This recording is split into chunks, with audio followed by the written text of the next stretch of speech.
the Bible. Is it hard to understand?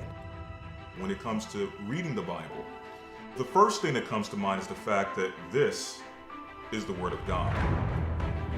The seals have been broken, and the truth is here. And when we go throughout the scriptures, when we go throughout extra biblical records, we find that the language that God employed, that He used to create the heavens and the earth, was the Hebrew language. Christ said, I came for the lost sheep of the house of Israel. But yet no one, no religious leader, no religious church out there anywhere can now identify the 12 tribes of Israel. Can we? God is quite simple, but it seems as if man makes understanding Him hard. What are those mysteries? The truth of your book and the truth will make you free. The Hebrew and Bible Academy, you're invited.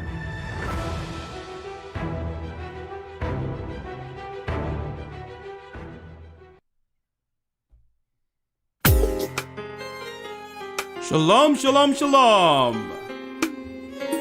Blessed, my brothers and sisters.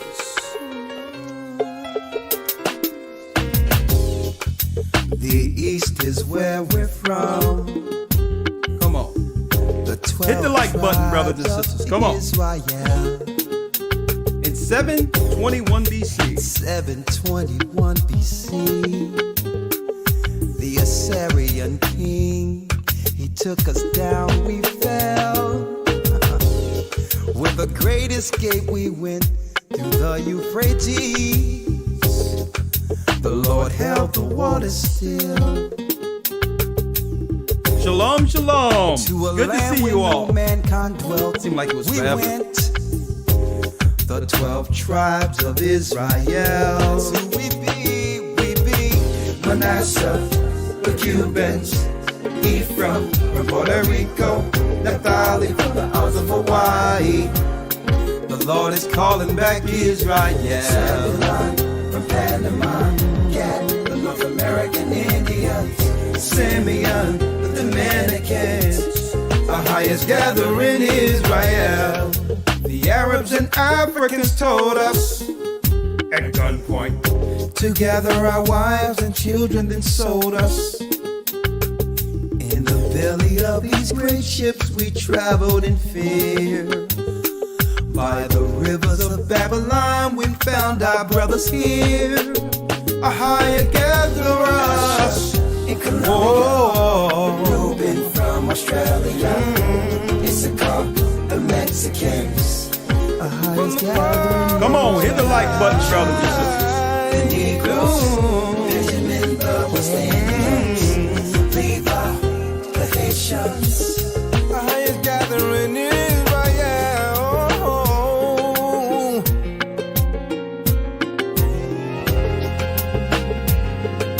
Most High's gathering Israel.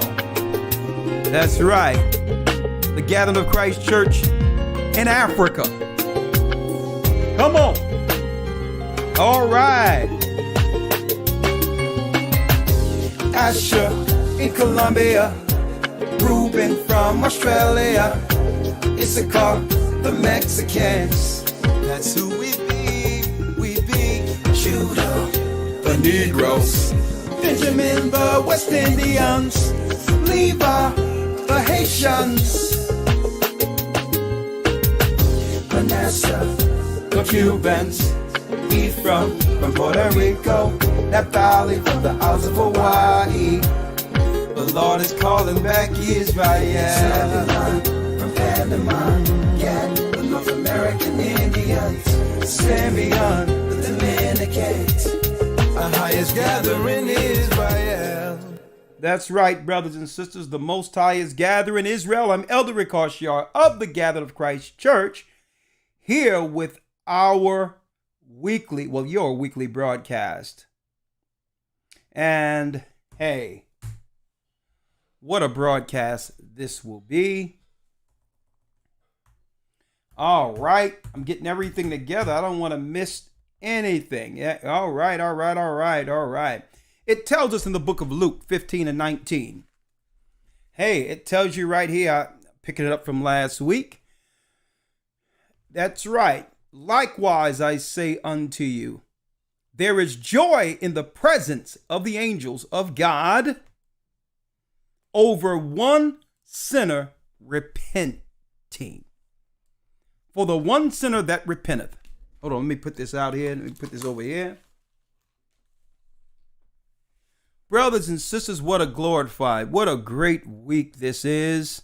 You see the title, All Praises Be to the Most High.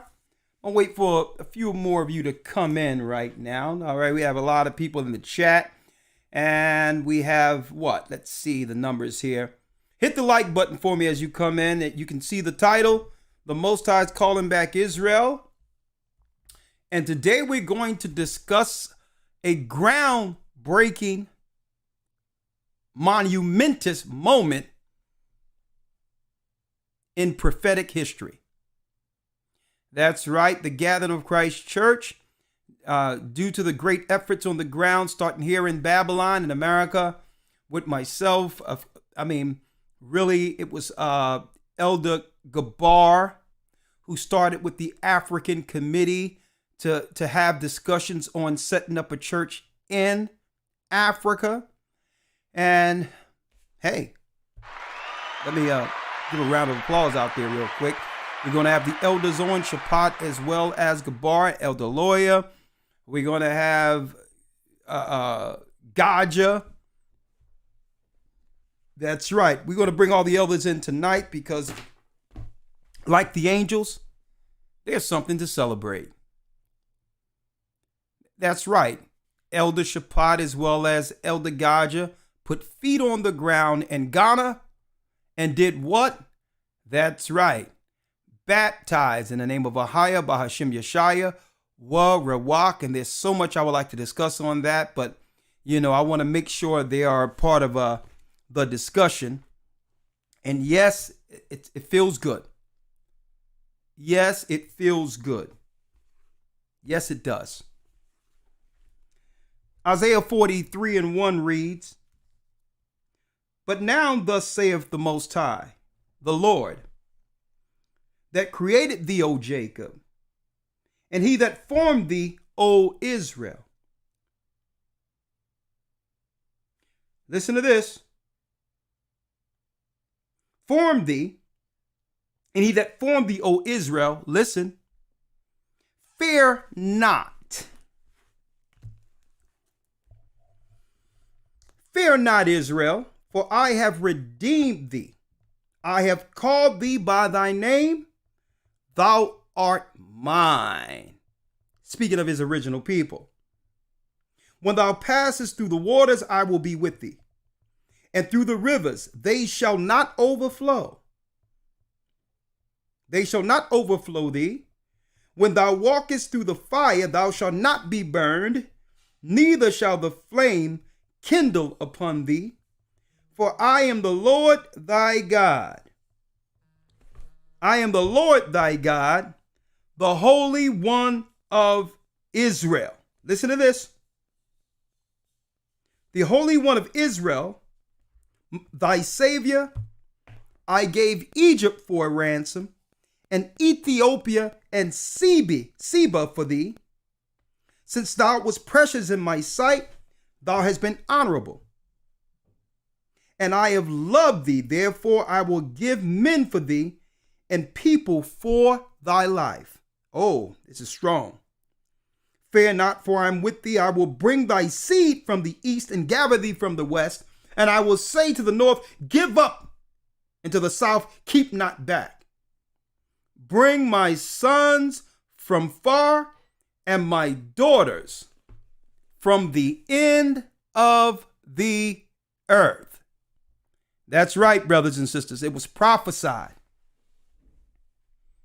that we're the beloved of the Almighty, and at the very end, the Most High would begin to bring back the children of Israel with the true gospel, not the lies that have been taught for years while our people slept. while God's people, God's true people, slept in captivity. No longer will we be under the I would say the spiritual bonds of Catholicism, of Islam. The Most High is breaking the strongholds off of his people and have redeemed the children of Israel. And we, the gathered of Christ Church, are helping to break those bonds. Going overseas, going to other places, baptizing in the name of the Son, Father, and the Holy Spirit, and bringing God's people back to him with the true doctrine, which was established before the Romans came and infiltrated. Before the Roman infiltration, folks. The Catholics lied. They lied to us, brothers and sisters, outright. They lied. The universal religion is really the Babylonian religion. They straight out lied. They lied and claimed that Peter was the first bishop over the Catholic Church. Liars. Liars. How do we know that's a lie? Because Paul established the Church of Rome, not Peter. That's how we know they're lying. So they came in with that bold-faced lie to try to integrate or try to hide their paganism, knowing that one day our people would fall asleep and wake up at the behest of the enemy, teaching us against ourselves a false doctrine that would lead to damnation. Okay? They lied. Say it straight out. Well, everything that Peter binds on earth is bound in heaven. And they stole that by saying that he was the first bishop over the Catholic Church. Liars. Took a statue straight out of the pagan temples of Rome and put it in the Vatican, lied to the people outright and said that that was the statue of Peter, and made all people, including our people, bow down and kiss that stinking feet, that stinking foot. But no more, brothers and sisters. Y'all seen that video we did years ago, which will be actually updated, from Babylon, Rome to America. Not really when it comes down to teaching on a serious level. We had the books in front of us. Listen, it was no bells and whistles, no OBS, no platforms, just us with one dinky camera, one little camera with the books open. From Babylon, Rome to America. But now it must be revised based on what the Most High have done here in Babylon. The truth from Babylon to Africa. Who would have thought? Who would have thought that the sons and daughters who were carried over the waters would one day come with the knowledge in a foreign land with the true gospel to come help break Africa from its stronghold, its mental bonds that's over them, controlled by Ishmael and Esau through the two religions, Islam and Christianity. Who would have thought that the truth would come from what? Those who were slept, left for dead, carried over the waters, left for dead, and we would go back, and the Most High in the end days would go back and send us back to help free the minds of the true children of Israel in Africa. Who would have thought that? The Bible told us that would happen. The Bible said it would happen. I'm in the King James Version, but follow me. If you have an NIV or any other version outside of the King James Version, guess what? Get rid of it. Okay? Not a Jehovah's Witness Bible, not no New International claiming that it made it easier to understand when our people understood the Bible fine before the enemy came and started distorting the word of God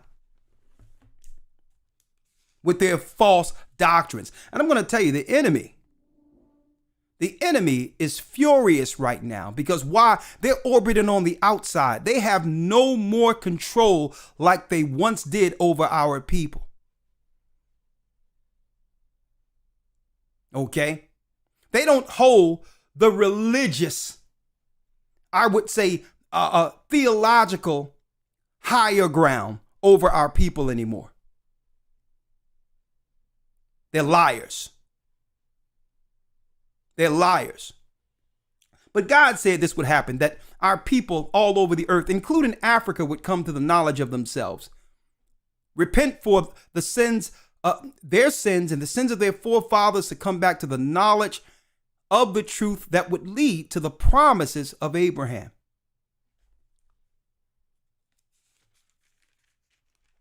Hosea 1:10 reads, "Yet the number of the children of Israel shall be as the sand of the sea, which cannot be measured nor numbered.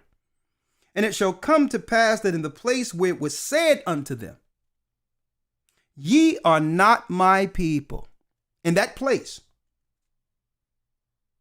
"there it shall be said unto them, that ye are the sons of the living God." Of the living God. Now, let's make this clear, and I'm going to go over a lot tonight before I bring in the elders. Who were we before Africa? See? They would have us believe that Africa is the motherland. Wrong answer. No, it's the wilderness. It's part of the wilderness that we fled into running from Roman persecution. The same liars who lied to us about this new brand of Christianity, these pagans. Okay, these pagans. They came against our people. It's called the desolation of abomination, written of in the book of Daniel.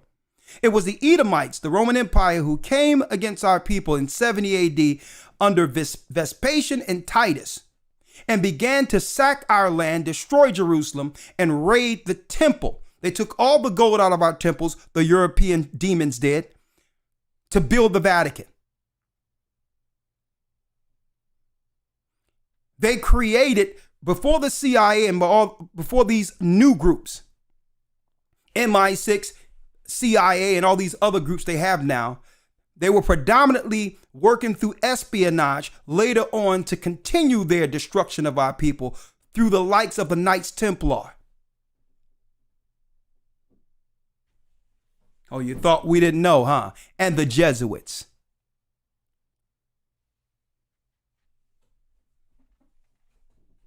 Okay. And they have a guy called the Black Pope, top Jesuit, who would always keep an eye on our people to deceive us through their education, their miseducation. And then they started doing what? Setting up theological establishments every place they found the children of Israel, including Africa, to deceive us. To teach us to learn the book against ourselves, believing that those demons, were the true people. When I say those demons, I'm talking about the Catholic Church, the Jesuits. They took this false image over to Africa when we fell in 70 AD, those criminals. When we came over here, they killed all of the elderly who knew better, that we were from the Igbo tribes who ran into Africa. Igbo is another name for Jew. And they started teaching us that we were Hamites here in America. Lo and behold, the Most High has awakened the lion, and we're back in Africa showing our brothers and sisters the truth. This was a lie. This was a lie. Now, some people might say, well, listen, it's common sense now, the cat's out of the bag. Who cares if he was white or black, whatever? It doesn't matter, right? See, but here's the problem with this image, brothers and sisters. We put down the white image because we know this is Cedric Bogier. Put down the image. But we continued as a people in the doctrine that came with it. We continued in the doctrine that came with it, leading us to what? The Apocrypha. that prophesied this false image. It's not just the doctrine. It's not just the face that's this white image. We all know that Christ wasn't a white man. He couldn't have been a white man. And that's not racist. It's truth. Even white people know better. But it's the lie, the doctrine of the Christian church, which was damning. So even if you put down the white image, he's still in your mind. This pagan right here is still seared in the minds of our people through doctrinal indoctrination. Wisdom of Solomon 14:8 reads,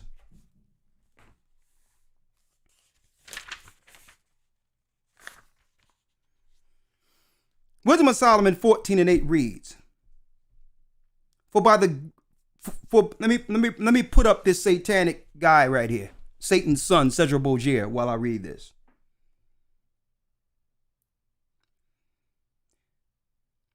But that which is made, 14:8, Wisdom of Solomon in the Apocrypha, for that which is made with hands is cursed, as well as he that made it.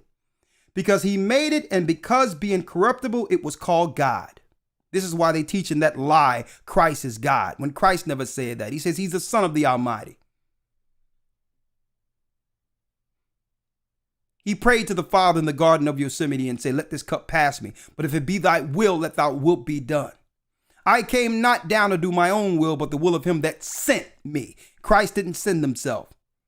So they line in that false doctrine so that when you think Christ is God through that false doctrine, this man pops in your mind, and by default, here's your God. Esau, the criminal, the triptych of poisoners. But that which is made his hand is cursing, as well as he that made it, because he made it, and because being corruptible, it was called God. For the ungodly and his ungodliness are both alike hateful unto God. This image led to serious idolatry. For that which is made shall be punished together with him that made it. Therefore, even upon the idols of the Gentiles, shall there be a visitation, because in the creature of God they are become an abomination and a stumbling block to the souls of men, and a snare to the feet of the unwise. The Catholicism, Christianity, all the denominations of them have become a stumbling block to our people.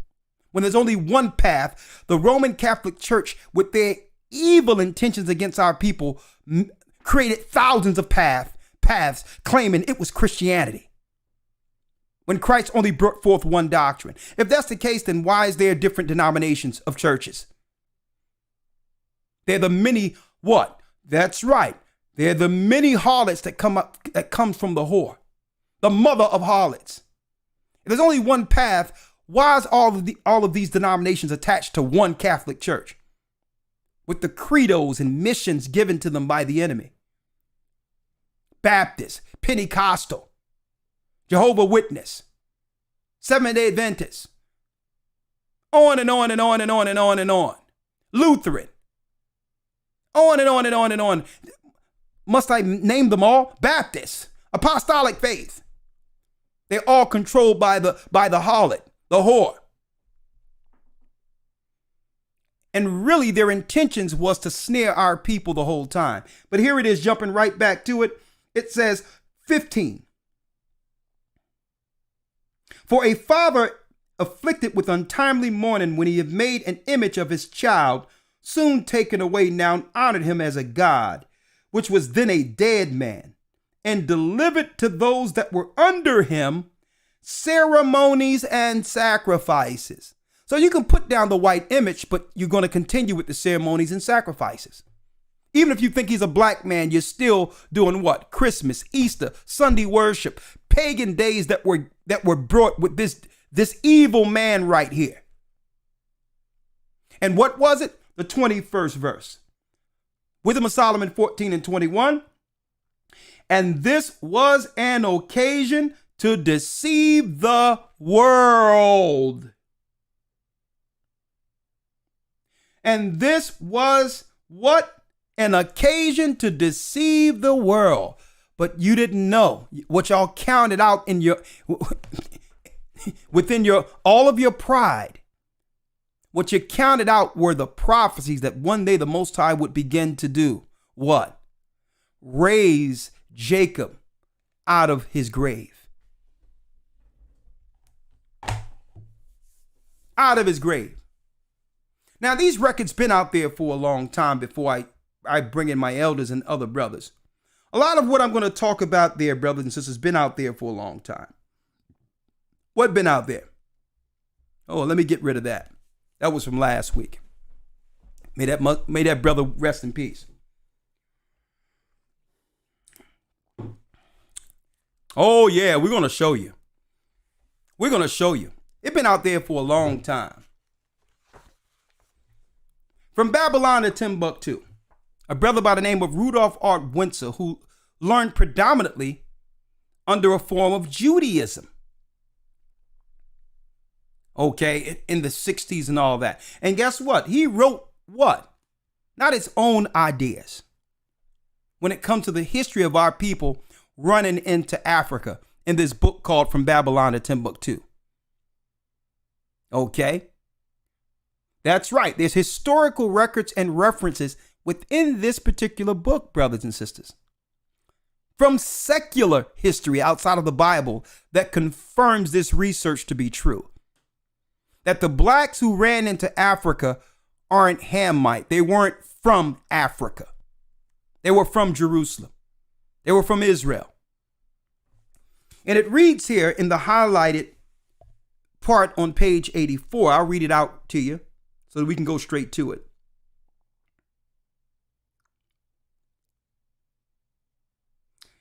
In the year 65 BC, the Roman armies under General Pompey captured Jerusalem in 70 AD.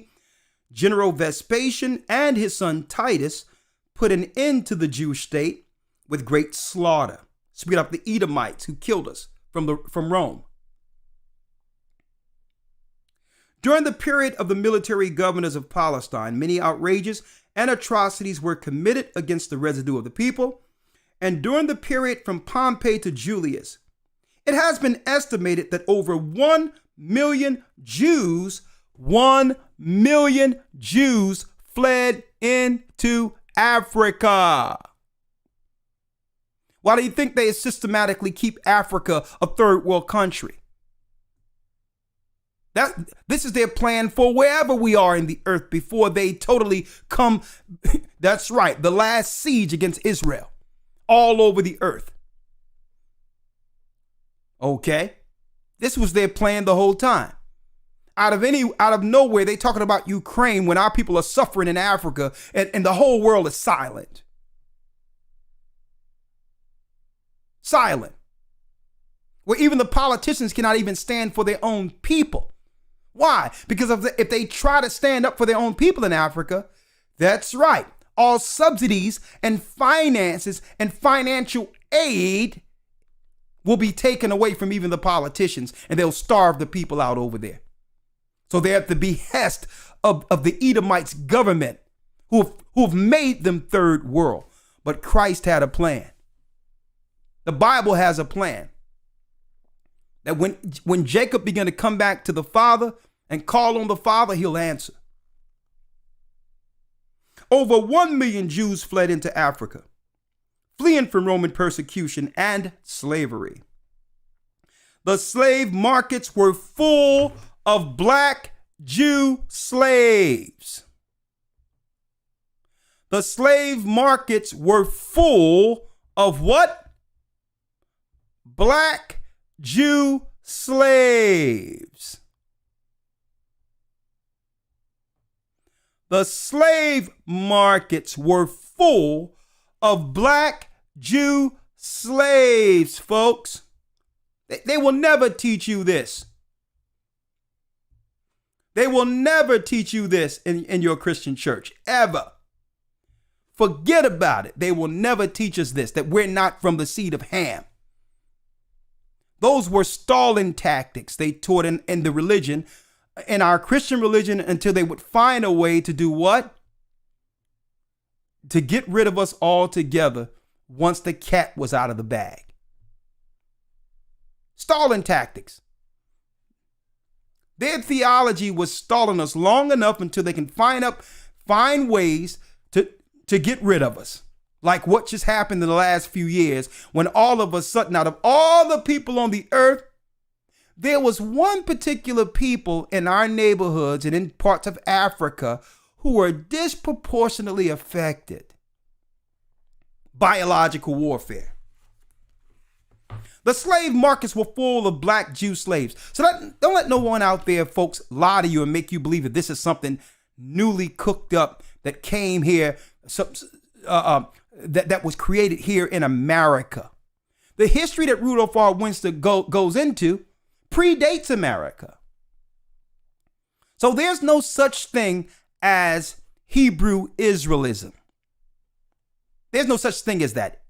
That's something they've created to demonize what they're trying to equate or parallel with some like a Black Panther or some black nationalist garbage that doesn't exist. Okay? Outright. So 70 AD it was showed us in the Bible that this would happen in 70 AD, and it happened. Our people ran into Africa. Galatians, the 4th chapter, tells us that Jerusalem is above, is free, and it's the mother of us all. We're not from Africa. And soon we're going to free the minds of our people to realize the gift that comes with one day desire in Zion. And it starts with the gospel of Christ, not the lies that were given through the Roman Catholic Church. Going right through Matthew 10. Yeah, you see me.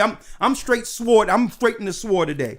I'm just dealing with the sword here. The Holy Bible, King James Version. Matthew 10:5-6 reads, "These 12 Jesus sent forth and commanded them, saying, Go not into the way of the Gentiles." The original mission wasn't to the Gentiles. It wasn't until after Christ's death that it was decreed to go throughout all nations, everywhere, baptized in the name of the Father, Son, and the Holy Spirit, Jews and Gentiles alike. And that's why the gathering of Christ Church, that's right. Even though the enemy have lied to us with false images, which were white images and all that, the Vatican, with the intentions of the Jesuits and others to destroy our people. Why do you think they're so focused on our people learning we're Israel? Why do you think they're so concerned? Why do you think these apologetics and all that? Because why? They're no longer the authority. Why are they so concentrated on urban apologetics? No, go do what you do. Why are you worried about what we teach our people when you've done nothing but lie to us by not telling our people in Africa and others that we are the true children of Israel, according to the Bible and according to history? And we don't need no stinking DNA test to confirm that. Your science is madness. You can make your science out to be anything you would like. But what you cannot change are the prophecies. And there's no white people anywhere who've experienced the curses of Deuteronomy 28. So you can't even say you have anything to do with the curses of our people going into slave ships. And that's right. Chinese people can't say that they have a stake in that. Neither can the Arabs, and neither can the Hamites. Matthew 10:5-6 reads, "These 12 Jesus sent forth, commanded them, saying, Go not into the way of the Gentiles, and into the way of the Samaritans enter ye not." Now, the reason at this time Christ said, don't go to the land of Samaria, for those who are not in the academy, you would know this, is because in the book of 2 Kings, the 17th chapter, it tells us 721 BC, around 718 BC, folks, there was a split well before that time between what? The northern and southern kingdom. And that's right. The Assyrians took out the 10 tribes. They were driven from the land for disobedience. and imposters was placed in the land. Different races of people outside of Israel were placed in the land by the Assyrians instead of the children of Israel in the land of Samaria. And that's the reason why Christ said, don't go to them, because the initial mission weren't for the Gentiles. It was to get our people together first who would deliver the doctrine that would change this earth. And brothers and sisters, you are witnessing the doctrine that was given before the Roman Catholics came and destroyed it. The 6th verse. But go rather to the lost sheep of the house of Israel. And as you go preach, saying, tell my people that what? That the kingdom of heaven is at hand. Oh yeah, I'm about to pull in the elders in 1 second. Oh yeah, oh yeah, oh yeah. Yeah, this is reason for celebration. Why? Because from Babylon, the gospel came. Ezekiel 37 prophesied that we would do what? We would raise out of our graves, out of the valley of the dry bones, and stand up as the children of Israel at the very end. To do what? To bring back Jacob to the Almighty. See, that's a real servant's job. Don't let the Christian church lie to you and make you believe that there's a such thing as a spiritual Israelite. That's utterly ridiculous. Why aren't there spiritual Ishmaelites or spiritual Edomites or spiritual? You see what they do when it comes to us?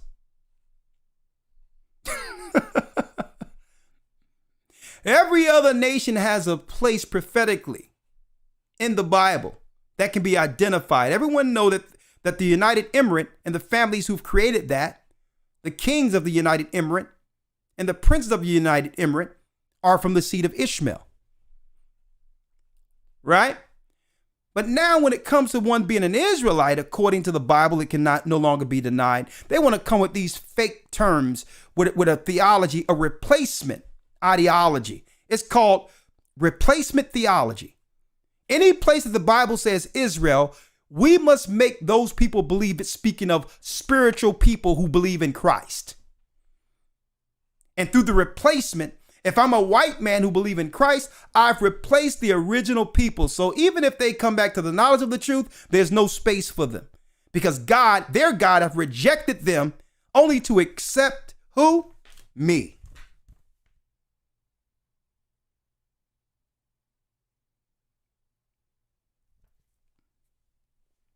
Oh yeah.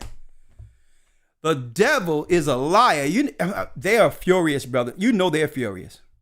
And we know the enemies are looking. We know they're looking. So since they're looking, they probably want to see this real quick. From Babylon to Africa. The Gathering of Christ Church, Gocc, Ghana.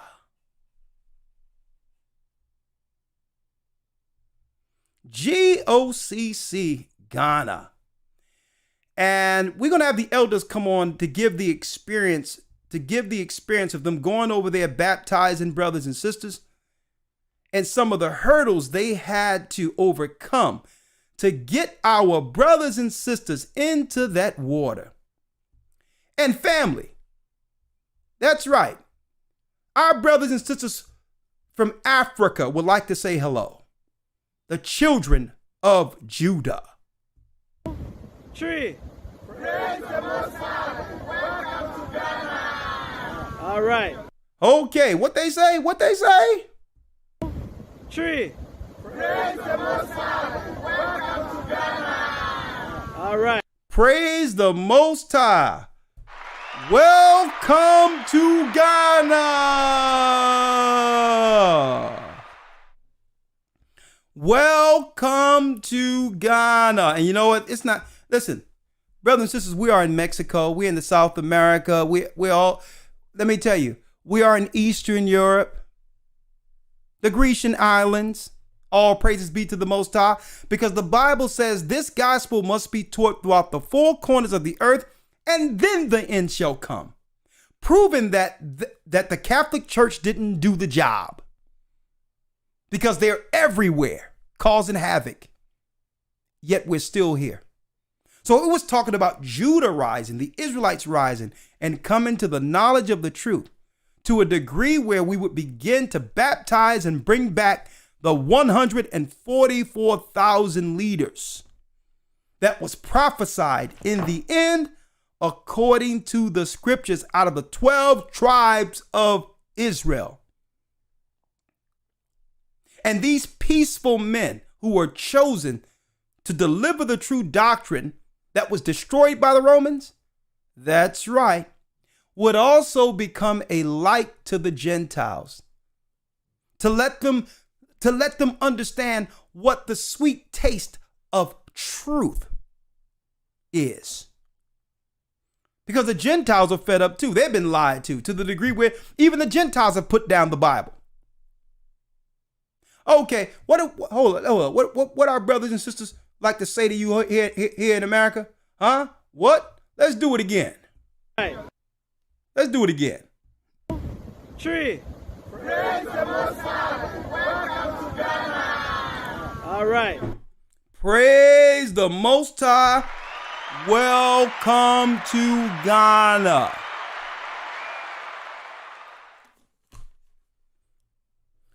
Brothers and sisters, this is what the enemy feared for years, this day. This day where they could no longer lie to our people with false religion. That Judah would begin to wake up. Benjamin, Levi, Simeon. See, they feared this, brothers and sisters, for a long time. That's right. Israel has crawled out of the grave. And guess what? It so happened, folks, and this, I'm gonna tell you in particular why they have their eyes on stuff like this. Brothers and sisters, there's more people here than when we started in Philadelphia. In this picture right now is more people than when we started here in Philadelphia, in Babylon. So imagine how this is going to multiply there. And already they have more people that was baptized today than when the church first started. Huh? Oh, yeah. Oh, yeah. Hey, folks. Speaking of that, before I bring the elder in, Edom, we got you, buddy. That's right. Ha, ha, ha. Oh, yeah. Hebrew Bible Academy, who is Edom? The Roman Empire of the Edomite, right? Oh, no, we got some more for you, buddy. The Talmud Unmasked. We're going to be going into some of what you didn't know about Judaism in the academy. The mysteries of the prophetic history of Esau. Oh, we know who you are, buddy. We got you. We caught you red-handed, right? Oh, yeah, there's more. There's more. The inventing of the flat earth, Columbus and modern historians. And we're going to go into this to prove that the flat earth was always a deception that would get us off of their true intentions for traveling, which is colonizing. So that's a buzzword for the satanic elites. When they put the flat earth and people start believing it, it's a distraction for them to do something over here prophetically you're not paying attention to. The flat earth is a bunch of garbage that was created as a distraction. Remember that Christopher Columbus traveled the earth to prove it was round because there was a myth that you may fall off the flat earth? Yeah, we're going to be going into that in the academy. May 22nd. Oh, hey. I got to hold this one. Germany and Edom. Everything they told you about Germany isn't true. There's a theater that came with television that had them sell us a lie. Germany is part of the 10 horns.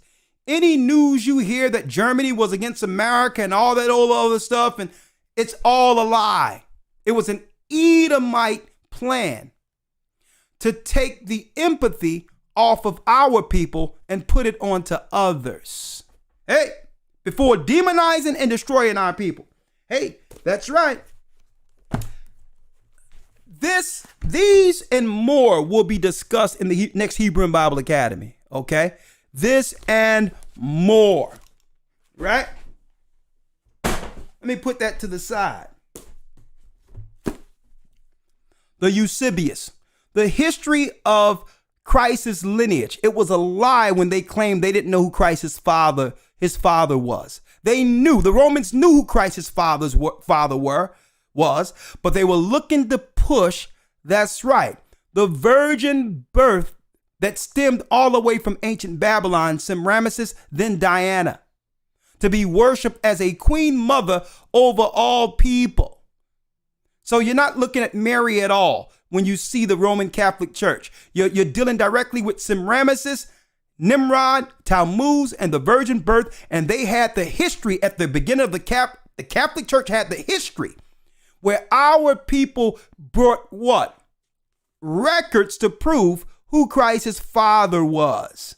And the lineages leading all the way to David. Oh yeah, if you want to know who it is, I'll tell you what. Hebrew and Bible Academy, we're going to give you the history. Do anything you want to do with the history. But virgin doesn't mean the definition that they're giving it to you here in America and in the Western world. Virgin doesn't mean a person who have never had intercourse, according to the biblical definition. Virgin means a woman of what? Marriageable age, according to the Bible. That means when she's in her flowers and able to have children, she was considered a virgin, being severed from the rest of the women until the father would find eventually down the line a husband for her. Okay, that word virgin separated her from being a child. She would have desires to one day bring forth family. So the fathers would have, well, I got a virgin who got to be severed from, she's no longer a child anymore. So now we must move towards one day finding a husband for her. So that label virgin was a woman of marriageable age, whether married or not. Once the father gave the daughter, listen, once the father gives the daughter over to a husband, she still for a time, even after intercourse, is considered a virgin. That and more in the Hebrew and Bible Academy, May 22nd. And a matter of fact, what's wonderful about this is we have some testimonies tonight.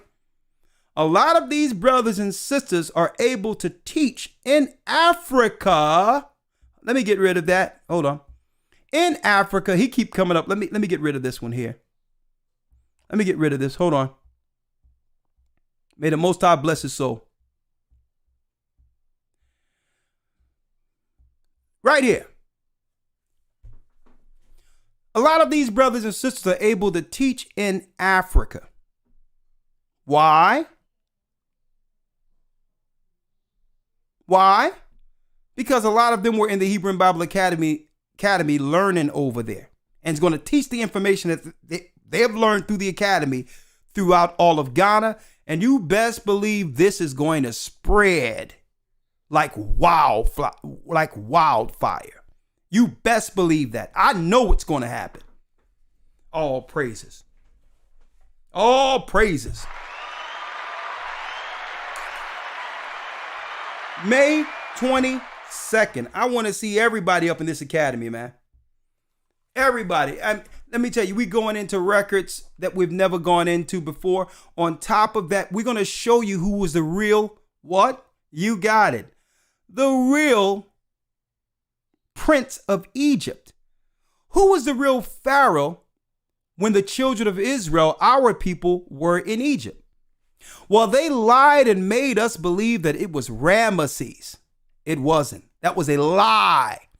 So they can distort so that they could purposely distort the historical timeline of our people being in Egypt. Ramesses the king was not, the Pharaoh was not Pharaoh when the Israelites, when our people were there, and we know who that king was. That's right. Week 5 of the Hebrew Bible Academy will be teaching the Hyksos, the Israelites in Egypt, since we're going into Africa. Since we're teaching about Africa. Oh, that's right. That's right, folks. We're going to show you who we're going to give you the correct timeline that we were in Egypt. And the fact and the key linchpin of it all was them lying, claiming that it was Ramesses during the time of Moses. That's a lie. The Bible doesn't say that. It said city Ramesses, showing a geography of an area that would later be named Ramesses. But he wasn't the Pharaoh. The Bible never states that Ramesses was the Pharaoh. I'm going to go into that and more. You want history? The Hebrew and Bible Academy has it all. History, Bible breakdowns that you've never seen before. On top of that, Hebrew and the news is like none other. And there's no way we can put up a lot of what we teach there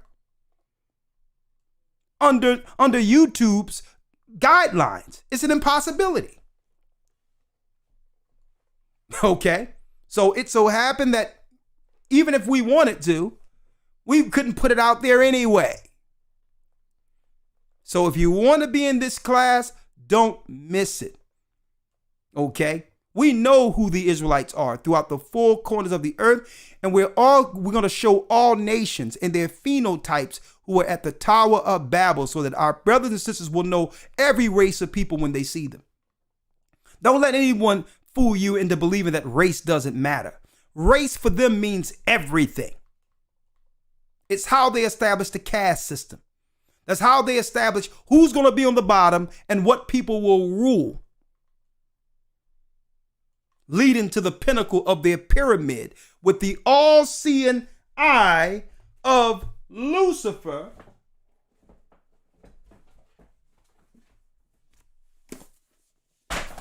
at the top of it.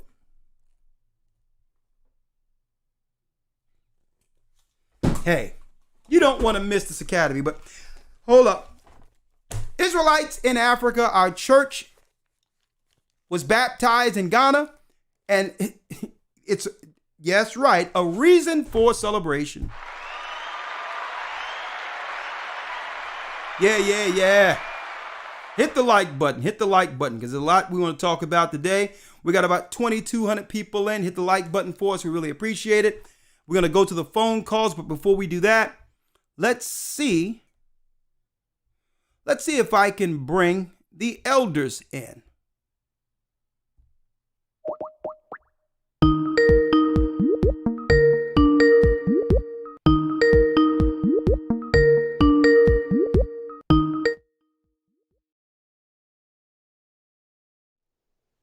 Elder Gocc. Okay, Elder Gocc, I'm ready for you to come on in. Right?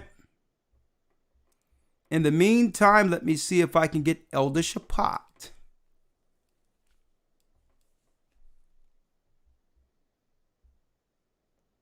I'm ready when you are, Elder Gocc. I cannot hear you. All right, I get Elder Lawyer in here. Can you hear me now, Elder? I can hear you now, but there's no video. Okay, let me fix that. Okay, let me see if I can bring in Elder Shapat. And you know, I want to get them in and out of this because it's very late here. I think they're 7 or 8 hours ahead? It's 11 o'clock over there now. It's 11 o'clock? Yeah. Okay. Shalom. Shalom. Let me bring in my brothers from the same mother. Well, at least from the same loins of Jacob. Let's put it that way. All right, let's do this. Let's see how we can do it. Let's see before the calls and all that come in. 1 second. Where's Elder Gaja? Oh, that's what I'm looking for. Are you Yeah. All right.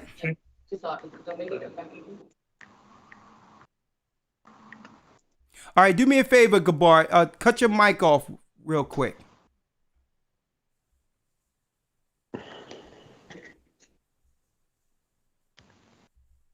Are you with us now? Yes, sir. Let's see here. Hold on. No, your mic is fine. I've seen you talking on the side. That's when we're live. The broadcast is live. So, Sorry. all right. Elder Shapat. Where's Elder Gaja at? He's having a little bit of internet Difficulty. troubles. Okay, that's fine. That's fine. So you can fill in. You can fill in. That's fine. I got us all in here. Elder Lawyer, I know you heard the news, right? Yes, sir, I have.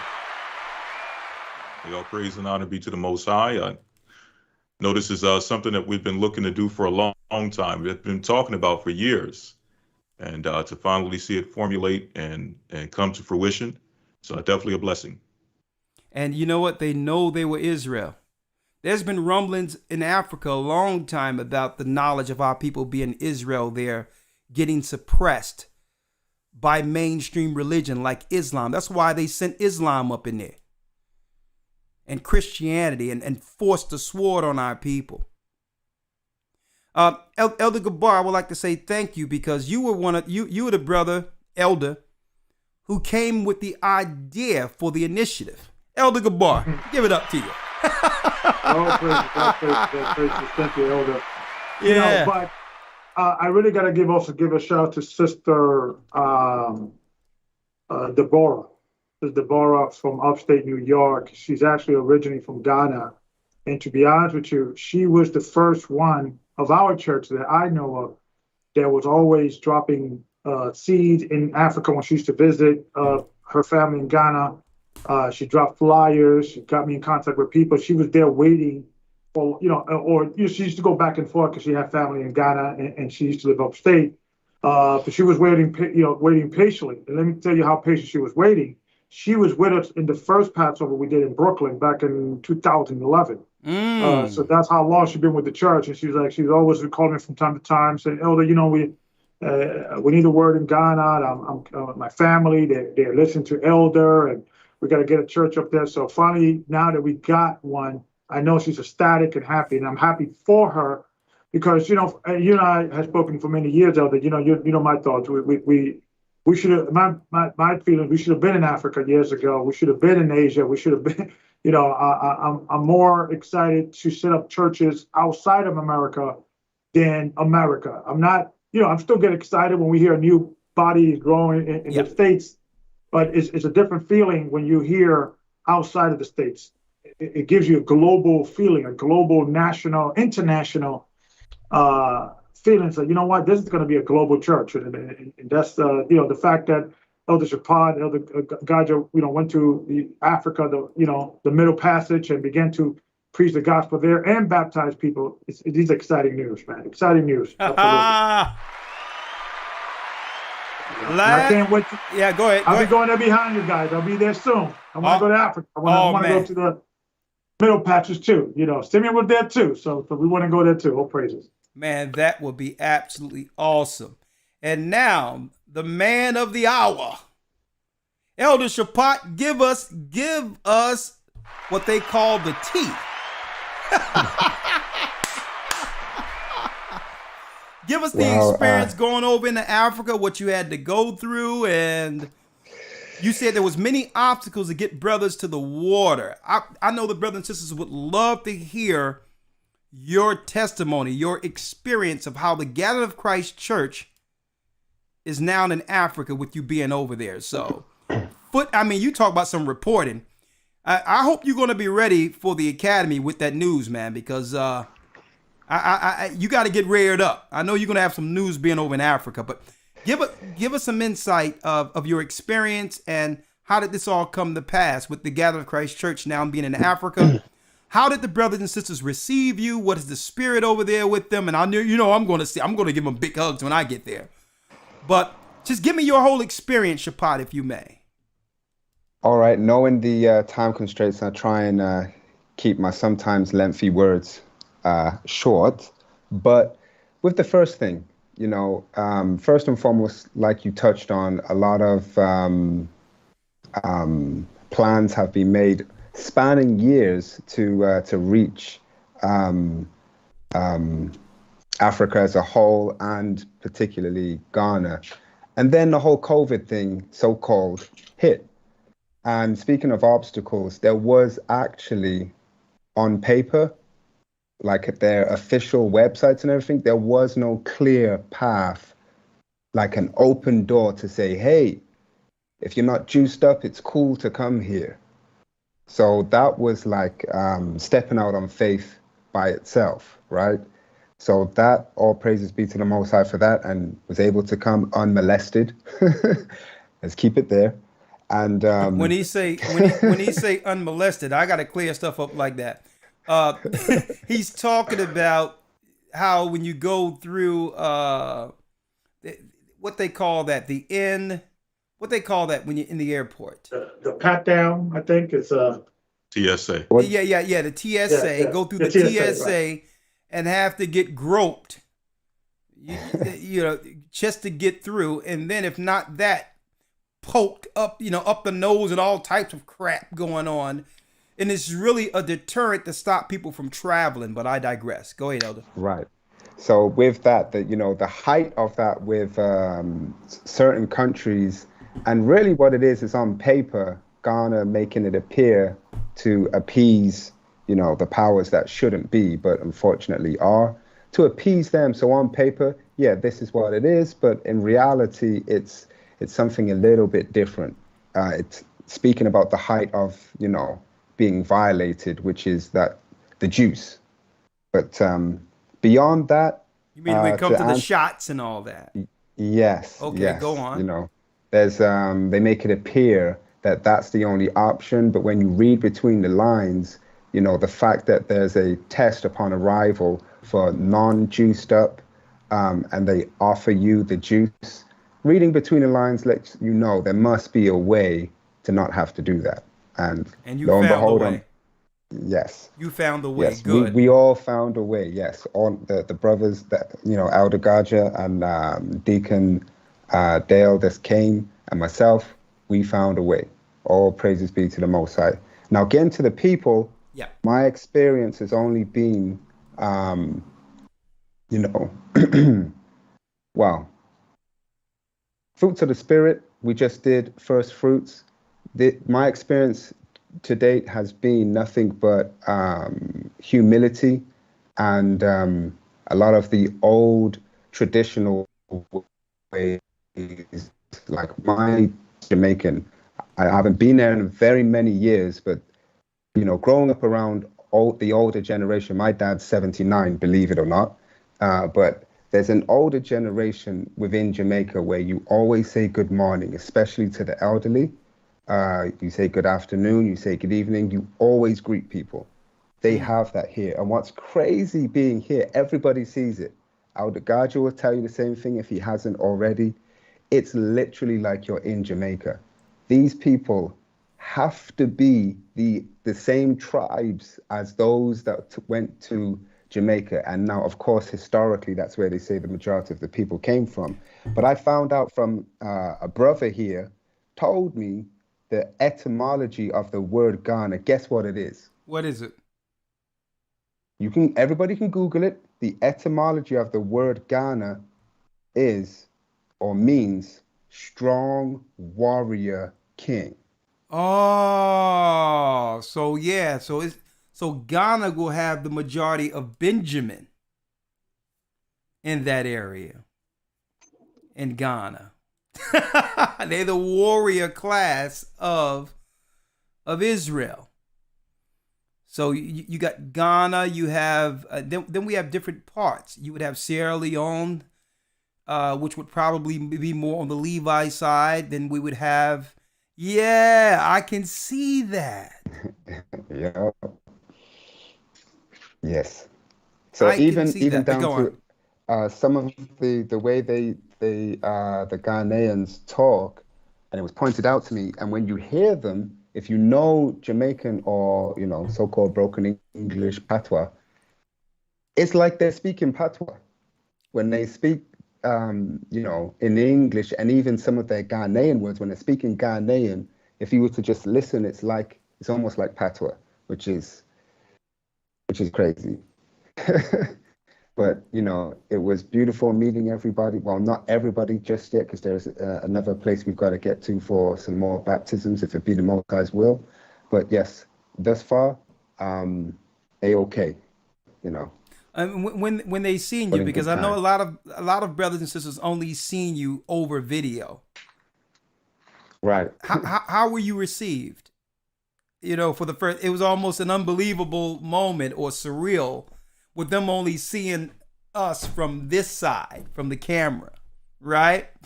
Right. Yes.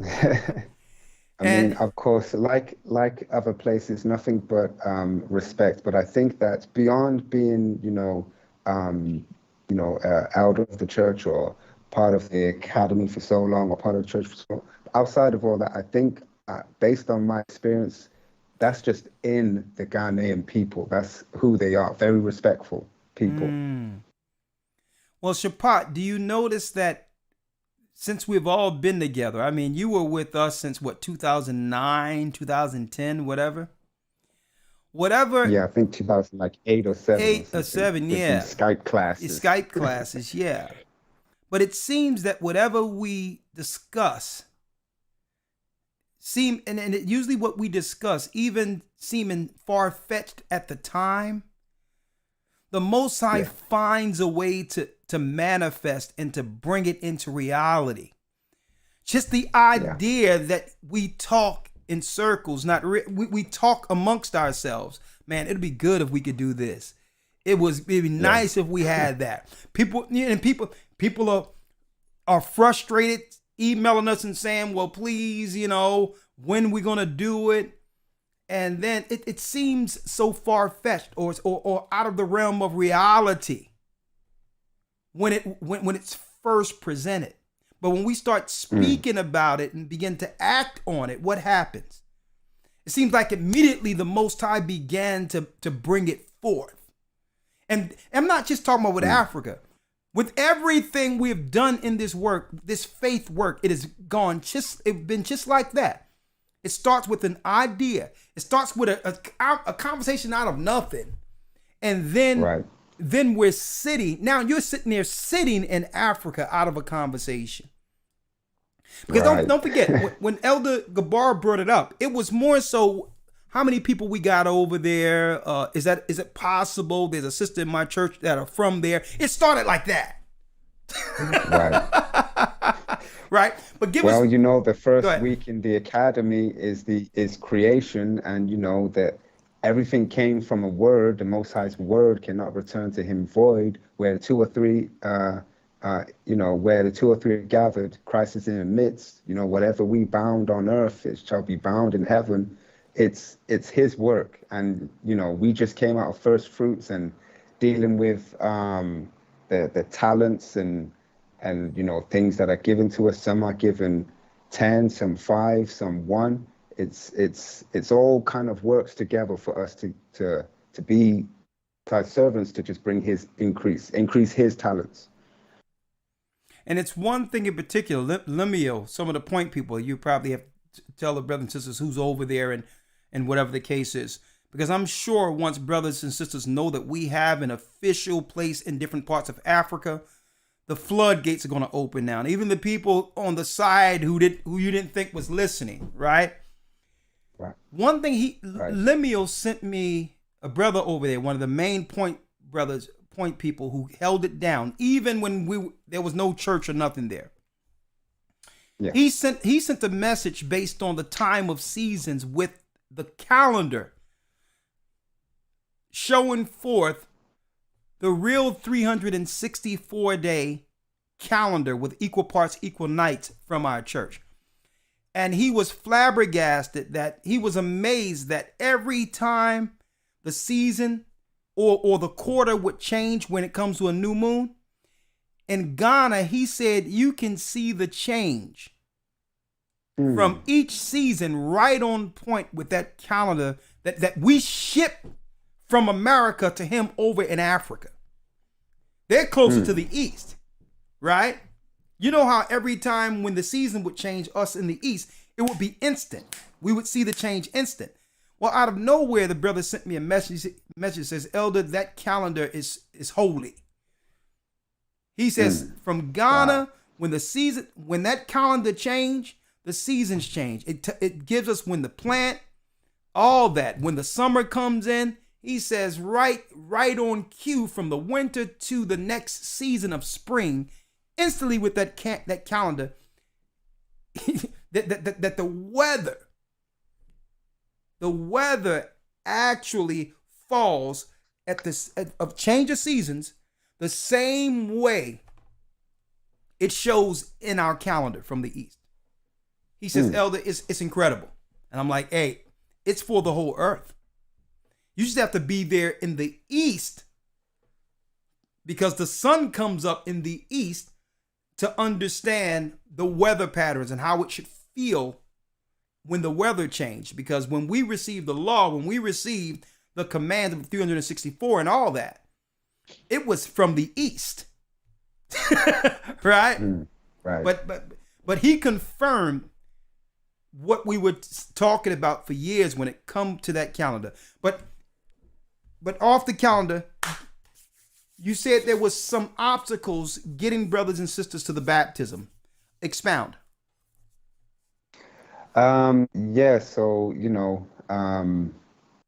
well, to that point, before I get to it, the image they portray of Africa, where, and you've touched on it over the years, they regurgitate this young, shirtless boy with a bloated belly with flies flying all over him.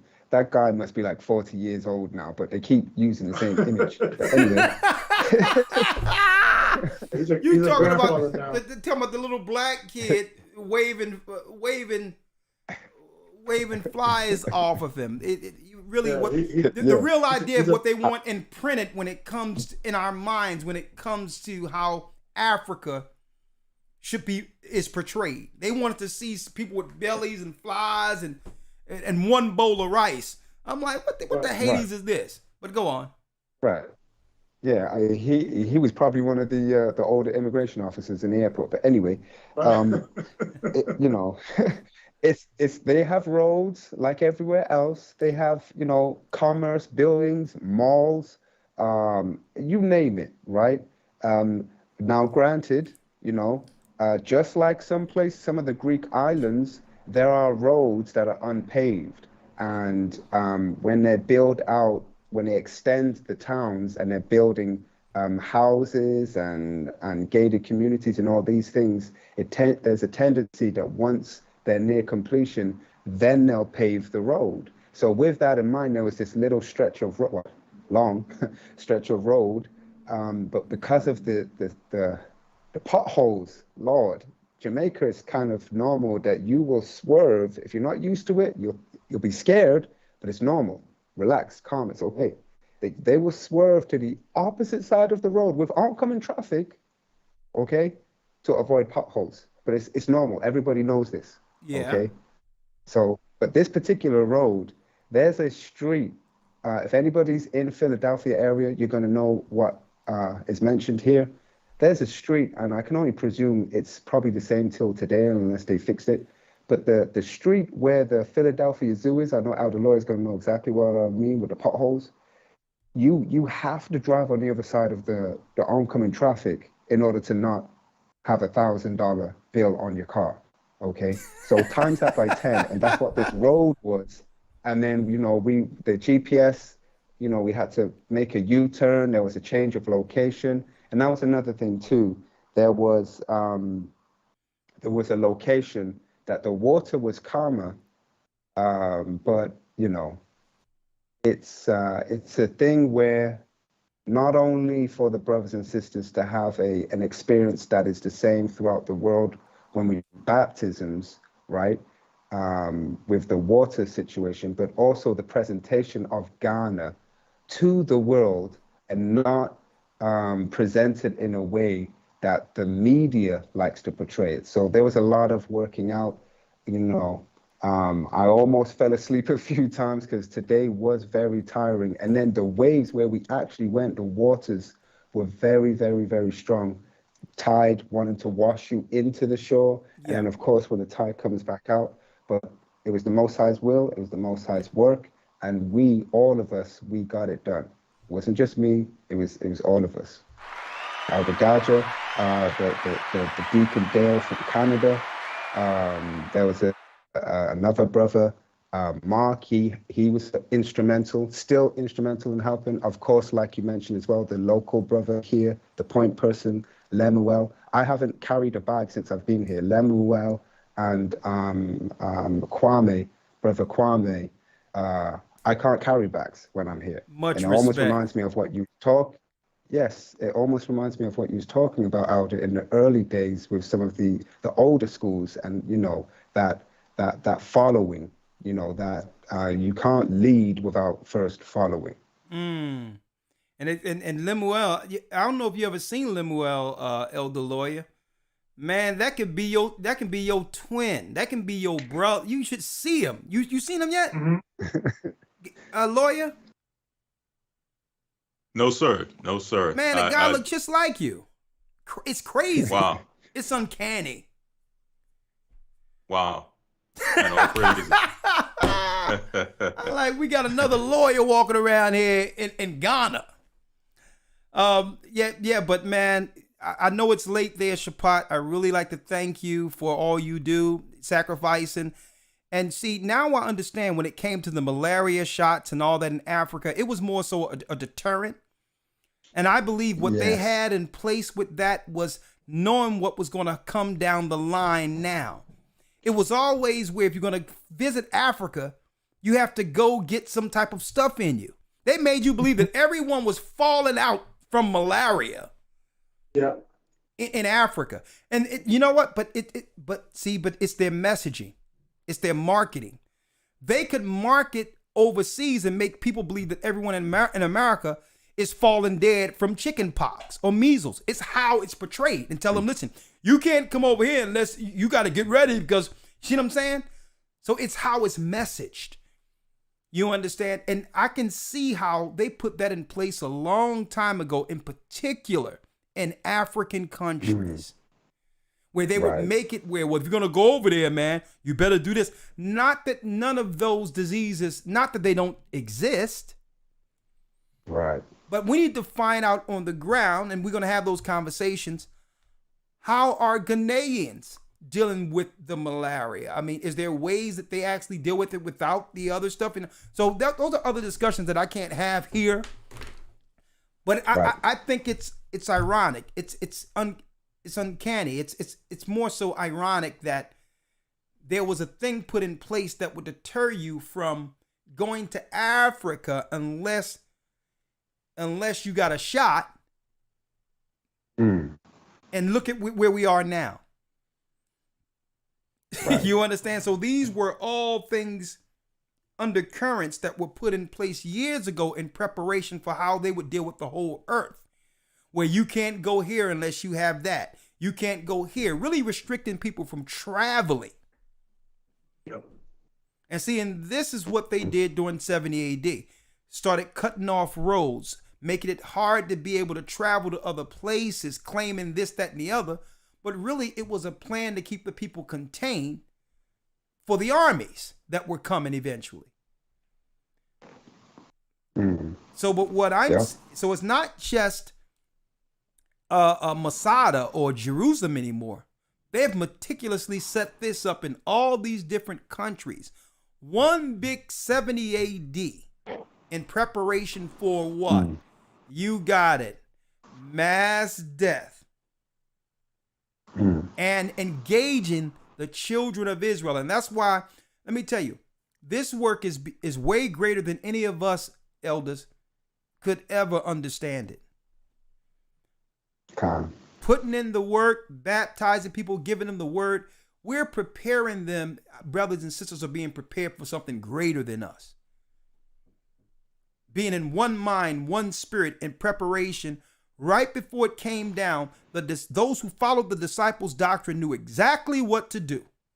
And here it is, we're in the same place now, under the same circumstances in 2022, so-called, as we were in 70 AD, before 70 AD, where Nero lied and claimed that it was the Jews who burned cities in Rome. And we know the history lied because it was Nero who was paying people to dress like us to burn cities so that they can villainize or demonize the black Jews that weren't messing with them.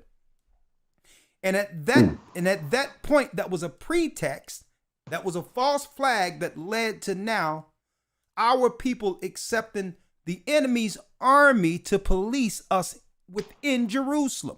For the first time, we couldn't police ourselves. And look at our cities. We don't police ourselves. They bring people from the outside of us to police us. Let me tell you, there's nothing new under the sun, and this is what they did in 70 AD. Now they've done it all over the earth and put in what? Now they've put in what I would call a barrier for anyone that travel now. It's really, believe it or not, through this, you have to get a test. You have to get this. Did you get the shot? Let me tell you, folks, these are really virtual, invisible checkpoints. Yeah. That's what it is now. Without them outright saying this is a checkpoint. They're using the pharma key. They're using all these other things so that we cannot believe that freedoms have been taken. That we don't realize that freedoms have been taken. Right? So, but for you to go over there and be there and didn't have to go through all that stuff, Shapat, that in and of itself shows the power of the Most High. And we are encouraged that we will still be able to travel and do what we need to do, even outside of the obstacles they place in front of us. And to that point, if I may, I would say really it was, if it wasn't for the Most High's work, I couldn't see it going the way it did. So it's one thing to have faith and not move in fear with the warfare the enemy has. Being a cunning hunter, their warfare, speaking of the Mount of Esau, is for the most part psychological, like Elder just mentioned, with the barriers being invisible, but they're there. Yeah. But it's one thing to move without that fear, but I think really it's another thing doing it because it's the Most High's work. Exactly. So I know you have more plans for baptisms tomorrow. Of course, we got to deal with the business of setting things up, and I'm going to talk to you about that tomorrow. All praise be to the Most High. And you know what? Wait till you see the new garments that are being put together under Gocc. And the sister showed me the prototype, and I got measured for the bishops, elders, and the brethren and the sisters eventually going to be out there with all white, but we're going to have the gold and white on the streets. And we're going to send a whole package of those garments to Africa. So they don't even need the money or whatever. We're going to send all that stuff to them, full packages of garbs and everything to get it, just to show a presence of the Almighty right there. And it's going to change everything. So get ready. Beautiful. Hey, this thing is, praise the Most High. You have the last word, Elder Shapat, before I go to the calls. That's right. The children of Israel, wake up. Wake up. The Gathering of Christ Church is in Africa. And we're not just there. We're everywhere. Okay, but I mean, I go on. Yeah, I don't know what more to add other than, through this experience thus far with everyone involved, Elder Gocc, yourself, Elder Lawyer, Out of Gaja has been wanting to come out for a while. The brothers that are here, Lemuel, for example, I think you mentioned he's been waiting for a long time. It's actually 7 years, I think, which is crazy because that's completion. But, you know, to that point, that highlights patience, brothers and sisters. I know we're speaking, and it is a, you know, a noteworthy day to give thanks and praise to the Most High for these initial works that are happening. And it's only the beginning in Africa and Ghana in particular. That is a blessing. But, you know, I just wanted to underscore the importance of patience and, you know, waiting on ministry in the Most High's work, not my work, it's not our work, it's the Most High's work, and we should wait and have patience on our ministry. I just wanted to emphasize that because, you know, of course, we're talking about Ghana and it invokes migration, you know, all those things.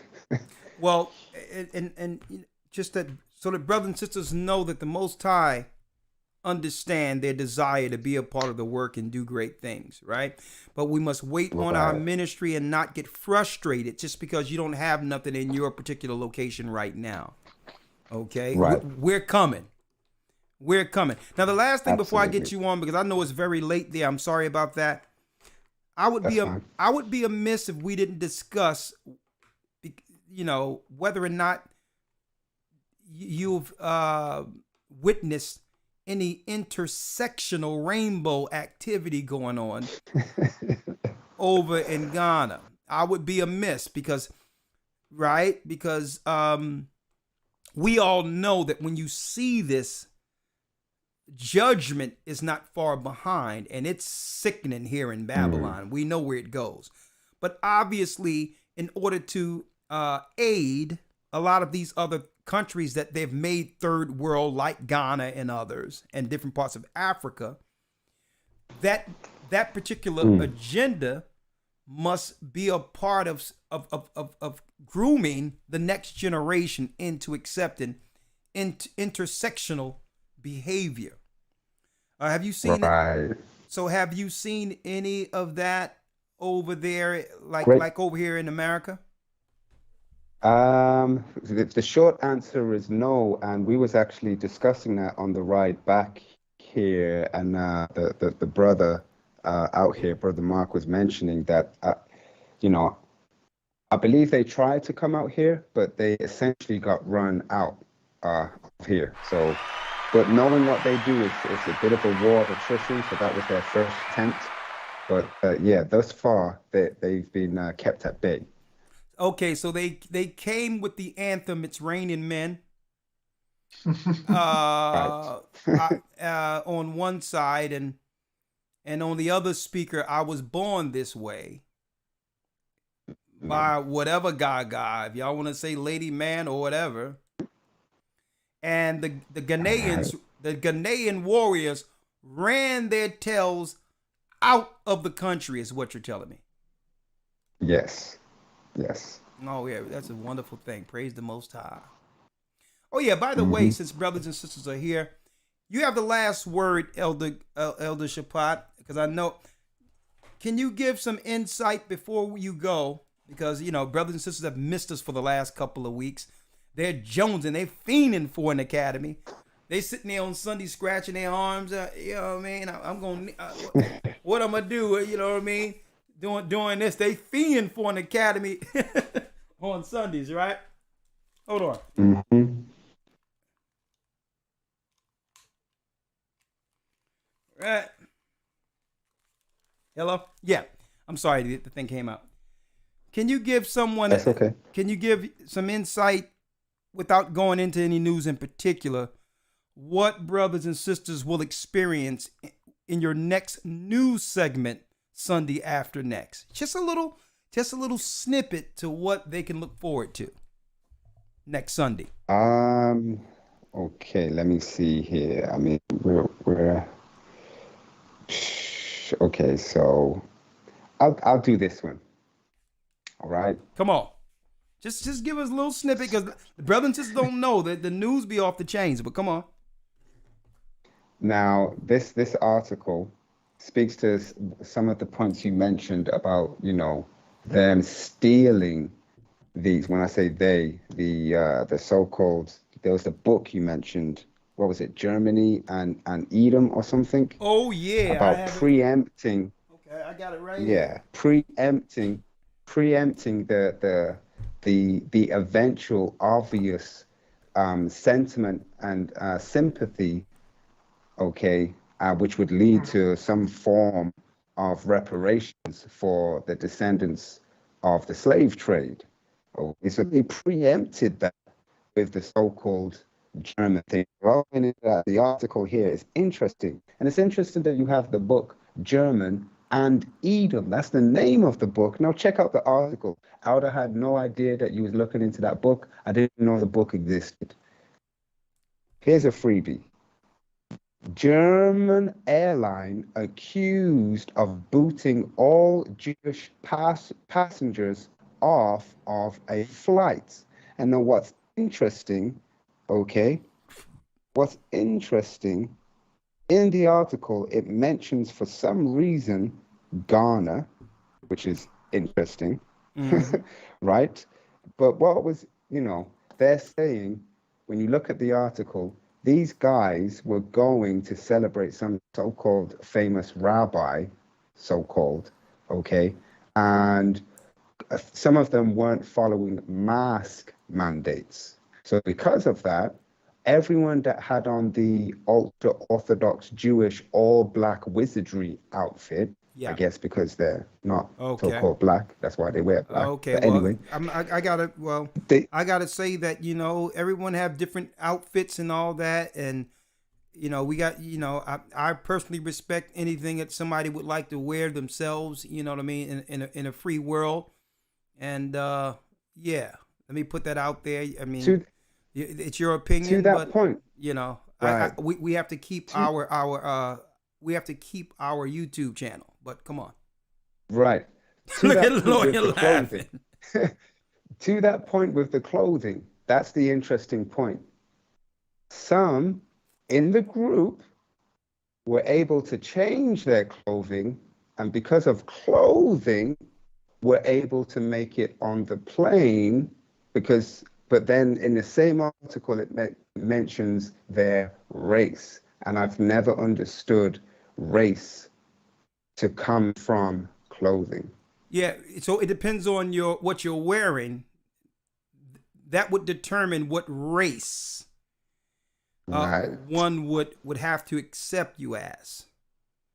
Right. That's interesting. That's interesting. But yeah. I mean, boy, you pulled one of those. I wish I could expound more on that, but we're not in the academy. But Right. some So people hence what is going to be in the academy. some people can put on and take off their ethnicity, and most people, some people can do so.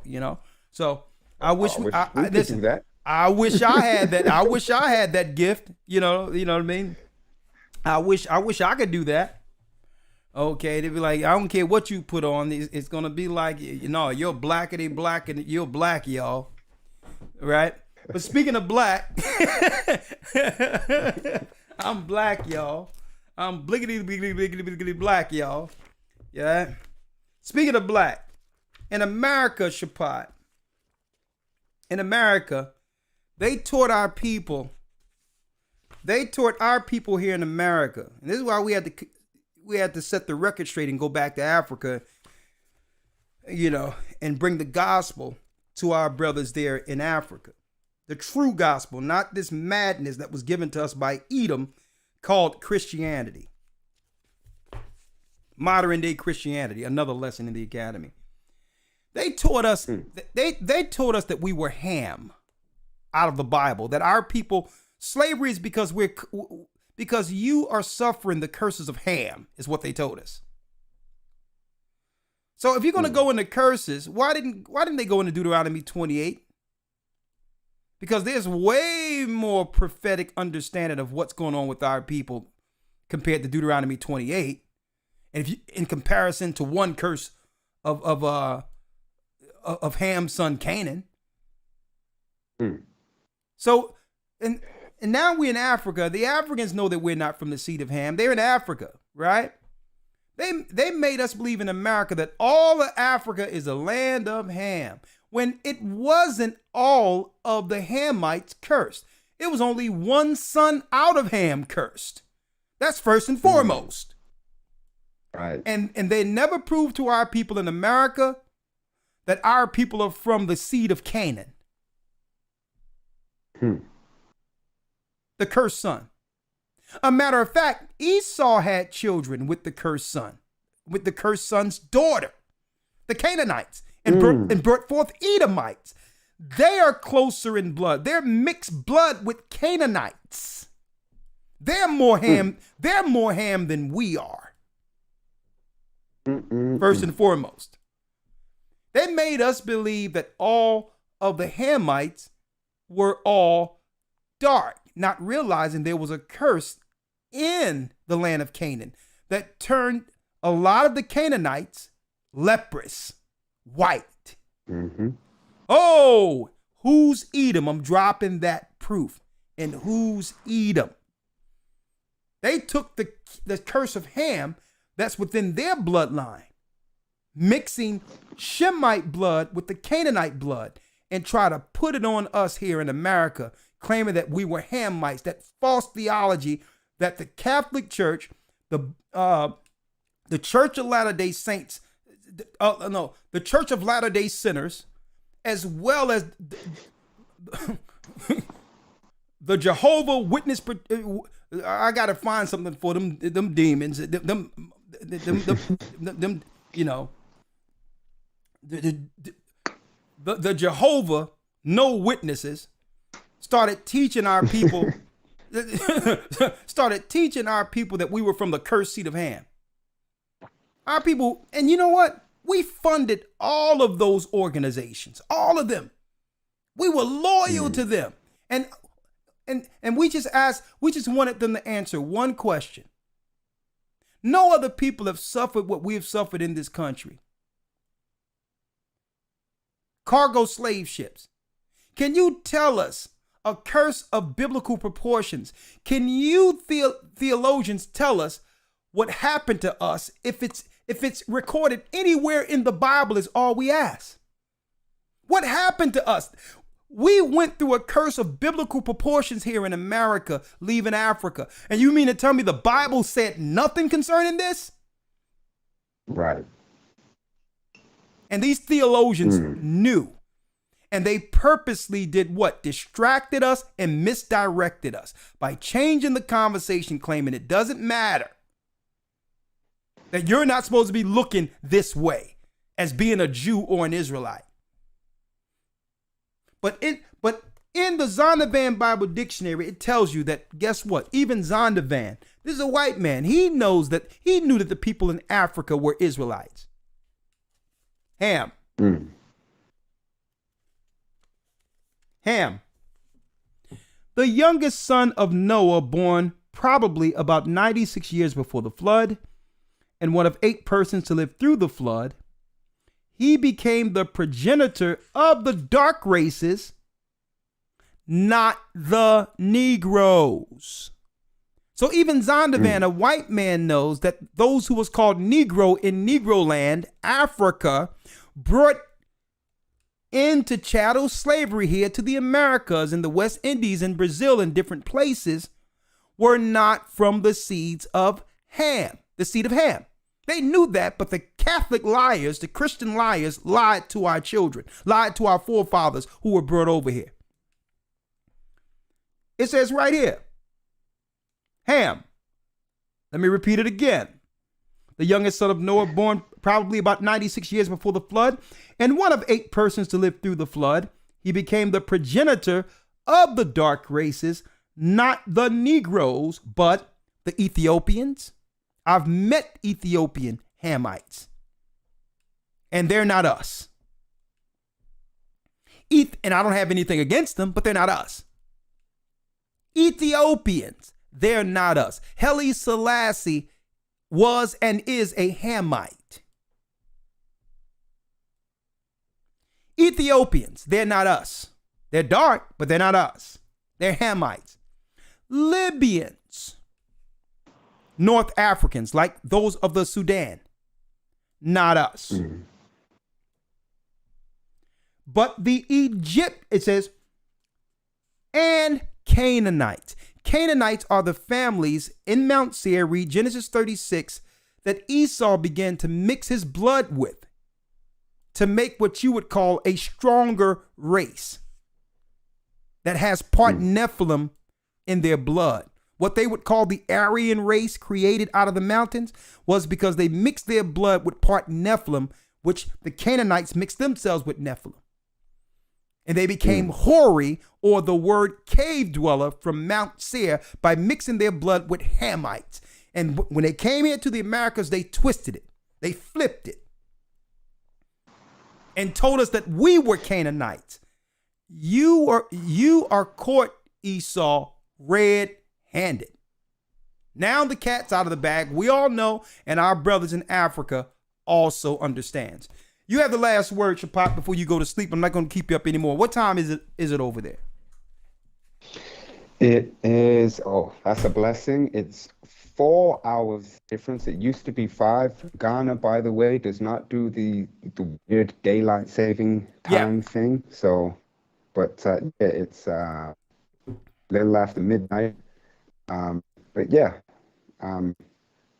I don't know more to say for the last words other than all praises to the Most High for, his mercy, for getting us through all the obstacles that were laid before us to be able to do his work. And there's still more to do these next coming days. Thank you, brother. All praises be to the Most High. Thank you. You keep me posted over there in Africa, and I need more videos, more pictures, more testimonies.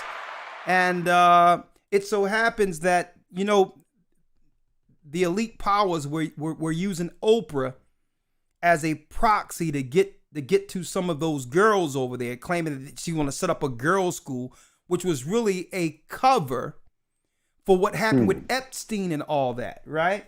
And I'm saying that to say our people cannot believe anything these devils tell us. Right. And that leads us to our Patreon broadcast. Man, it's bad what's going on here in America, folks. The kidnapping of our daughters of Zion will be the discussion this coming Friday. The reason why they're doing everything to separate man from woman, or protect her from particularly a black woman, is so that they can get their hands on our daughters. You'll be surprised how many of our sisters have come up missing. It happened, and brothers. But mainly they're targeting sisters. And guess what? It's an epidemic that no one is talking about, and we're going to be talking about that this coming Friday. Okay, so same thing with Africa. Everything they come over there under the guise of philanthropy, and they're targeting what? Orphans, so that they can turn these little girls out and put them in the market. And I'm gonna be talking about that and more this coming Friday. Even more reason to have the Gathering of Christ Church there, to let brothers and sisters know that family is the greatest defense. That for no reason should we separate our families. We should look out for our daughters and burn the concept of feminism. It's only used as a political tool to separate her from her protection. Okay? So with these cell phones and all that, our sisters are getting snatched and no one is talking about it. But you bet that the Gathering of Christ Church will. So I'll be talking about that on Patreon, and more about our sisters being kidnapped. The kidnapping of the daughters of Zion. But that's it. You have anything else to say on that, Elder Shapat? I yield. I yield. All right. Well, there you go, Shapat.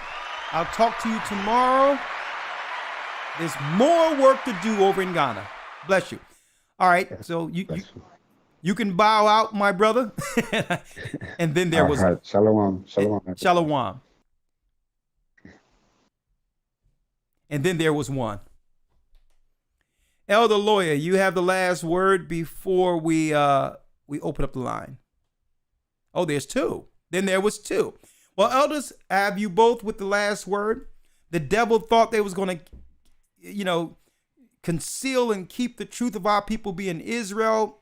They thought they were going to keep the lie forever out there. But I thank the Most High that we're no longer listening to the lies in Christianity. It's not about the good word of Jesus Christ and delivering the message of the gospel.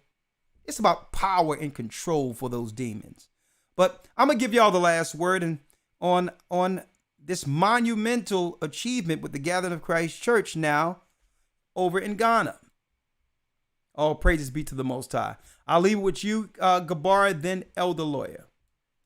Yeah, I also want to give a shout out to Sister Gerline. She's been also helping us out behind the scenes. I give a shout out to her. I'm just, I think it'll be a good thing. I think it'll be a good fact finding and connecting with people of our brothers and sisters of the tribe of Israel and the diaspora from a different world, from a different perspective, Yeah. And I think it's going to be growing. I mean, it's going to be enlightening for me, I think, in the church to connect with other brothers that grew up in other culture, other points of view. I think is we're going to see a lot of similarities in regards of culture and even words and food and how we cook things and how we, I think it's going to be an awakening and just connecting and verifying that we are the tribe of Israel. I think, I'm excited, really spreading our way into the fourth corners and really preaching the gospel, because, we focus that we are the church of Israel, that's important. But what's sad about this is that the so-called, East Edomite, or the so-called, Christian church failed to believe that the origin of their religion was political. It was a political move for the Romans to convert to Christianity and to create these holidays closer into time and region when it comes to their holidays. It was a political, made-up religion. Mm-hmm. And the more people are waking up, they're realizing that, and they're walking out of these churches. Yeah. And the young people are waking up to these churches. They're waking up to these lies. And I think, they're throwing out all these, religious apologists and these so-called scholars trying to demonize and even pacify us as we being some pseudo scholars or whatever. And I think they have a rude awakening. The fact is that this is a fact. This is no longer a theory. The Romans took over the Christian religion and they made it their own. Their motivation was not to conform to the religion, but to take over the religion and create their own version of the religion. Why is that so hard to believe? Why is that such a big controversial thing? We know the Romans. We know what they did, what it was all about. Well, why is that? It's inconceivable. We could take that the Romans took over and slaughtered people, but we can't concede that the Roman Empire would say, you know what? Let me take on these religious things or these religious principles, because that's what the people are doing. We need to take over. We have to eventually overcome and deal with this issue. So the best way to deal with it is deal with it from a perspective of like, let's convert and let's beat them to the punch. If we can destroy them, they just join them and just take over the narrative. That's not a rocket science. People do that in power all the time. Yeah. So why is it, American, especially Christian American, they keep saying, it's only about faith. You just got to believe in Jesus Christ, confess that you're a sinner, and that's it. Doesn't matter. That narrative did not come out of Israel. That narrative did not come out of the 12 disciples. That narrative did not come out of Christ. Okay? What came out of Christ is those who do the will of my Father, those who I accepted to the kingdom. Okay? You violate the laws of God through your traditions. That's what my Lord and Savior was saying. All this, the new stuff that's coming out within the apologist community, it's made up by them. It's just Exactly. made up. Exactly. But Just let it go, guys. Let it go. But I'm gonna tell you, and I'm glad you're bringing that out, Elder Gabar, because at this point, they're speaking in an echo chamber. They're only speaking to themselves. Yeah. Because it's like this.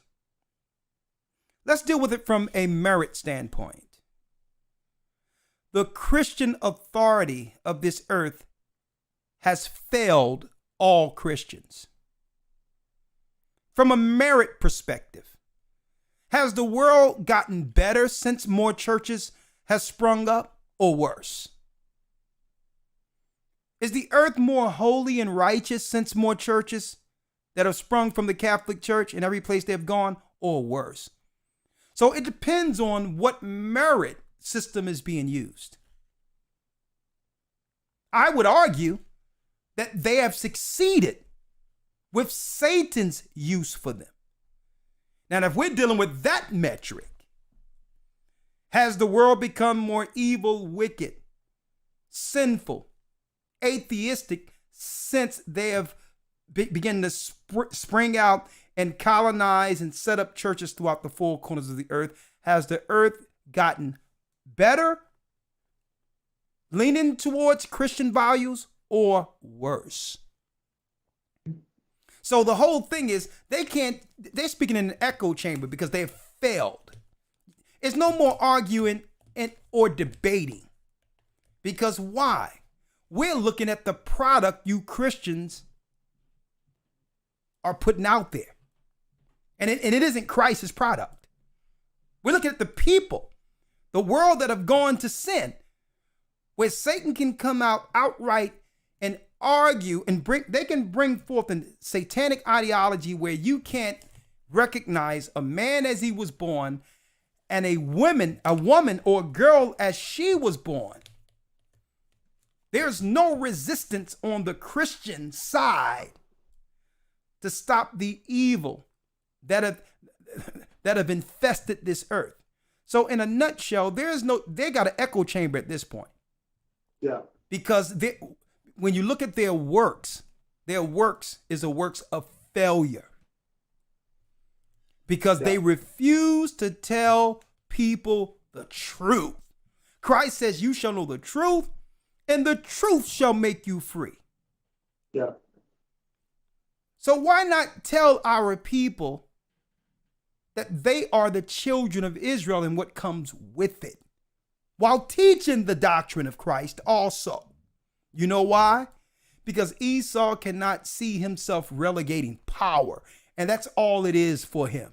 It's about, if I can't use this to be the authority over you, Jacob, it's obsolete. Exactly. If I can't use it so that you can see me as the theologian, the teacher, the last authority, it's useless. Yeah. So in a nutshell, the Christian authority has failed. And you know what I'm going into this Friday? Pastors leaving the church. No, this Sabbath. Pastors leaving the church will be my lesson this coming Sabbath. Yeah. Your pastors are leaving the church because now they realize they were lied to. Will be our Sabbath. Man, let me tell you, man. I wish the academy was this Sunday, but it's cool. It's all right. Elder Lawyer, you have the last word before I open up the line. 515-605-9327. If you didn't hear the news, we're baptizing in Africa as we speak. The church is already set up there. And it's not going to start. It's not going to stop with Ghana. It's going to be all over Africa, the Gathering of Christ Church. Okay, all over. Yeah, Africa's 3 times as big as than America. 3 times. Look at that. Oh yeah. But hey. But Elder Lawyer, you have the last word before I open up the line, sir. Yes, sir. Well, I'll be brief, and as Elder Gabar just mentioned, and yourself, there's a lot of work to be done. This is just the beginning, especially for the, I guess you will call it this new frontier of Africa. And yes, I think it's time. Uh, the best time, if at any time, that we start breaking new ground in some of these places, understanding what we see taking place in the Western Hemisphere and also in other parts of the earth. But definitely in this time is time to start reaching out and start intermingling with and as Elder Gavar mentioned earlier, kind of getting to know the culture and getting the opportunity to actually uh, know our brothers and sisters from the other tribes, not just here in the Americas, but or here in North America, but in Central and South America, in the Caribbean, in the Eastern Hemisphere. Just kind of mingling and seeing their culture and realizing that with all the things that can divide us, um, there's one thing that brings us together, and that's the truth. Yeah. That's Christ. That's the gospel. Yeah. So it's time to bring it together. The Most High is calling back Israel. Ahayas gather in Israel. All right. Man, this is a wonderful, wonderful day. I wish I can get Guy on, but I'll see if I can get him on between now. But that's right, folks. I'm gonna tell y'all right now. Y'all can stay there, Elder. Y'all can stay there. Yeah. Okay. All right. Real quick, I'm gonna say this. We gotta have a new Hebrew and Bible Academy May 22nd. I want to see you all there. We're gonna drop portals again since it's backed by popular demand. Elder Lawyer and others. Everybody want to talk about that. I'm gonna show you its connection with what you would call some of the activity that's going on out there as far as UFOs. So we're going to be bringing that in the same lesson as portals. Portals and extraterrestrial activity will be in the academy the same time I teach portals. The gates between heaven and earth. I'm going to be going into that. You're going to understand the true nature and reason and purpose behind NASA, CERN. You're going to understand that everything you see in the sky, what they call ships and all that and orbs, isn't some unidentified thing. There's machines that have been created in this earth by the armies of this earth. And you need to know the difference between those ships and the Most High ships. So I'm going to be going into that during the academy. I'll also be dropping finding the Ark of the Covenant. Finding and the power of it to show you how the Most High is going to use this to open up the waters and make paths for the children of Israel back into the wilderness. Hey, that and more. Who was, and I'm going to give you the correct timeline for Egypt. There's a lot of historical arguments on whether or not Israelites lived in Egypt based on the Egyptians as well as the Romans purposely skewing the history of our time there by claiming that it was at a time of the Ramesses. That's a lie. We're going to give you the correct timeline of when our people were in Egypt. That's right. And went into the land of Canaan. And we're going to also identify in the academy the first time the true Pharaoh. Who was Pharaoh over Egypt during the time of Moses? Well, the enemy has purposely concealed that information, but we've done the research and we know exactly who that king was. And it puts everything right in its place, timeline-wise, to prove when the Israelites were in Egypt. After I teach it in the academy, and because we have to bring out school there first, then later on, I'm going to teach it out to the public. But usually when there's groundbreaking information in history, we do it in the academy first, and then later on down the line in conversation as we deal with different topics, depending on if we're discussing that, it'll come out for the masses, okay? But there's certain things for school, and there's other things, that's right, for the masses. So if anything I've taught today or spoke about today interests you, please go to historytimes.org. And I'm going to also talk about bringing together man and woman. No longer will it be the curse between man and woman. We went through that already. Bringing together man and woman will be the lesson. How do we draw closer as the time Christ is coming draws near. That will be a lesson. So I wish to see you all there. Go to historytimes.org if you would like to participate.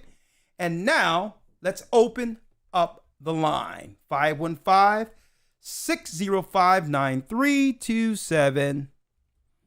The Gathering of Christ Church in Ghana.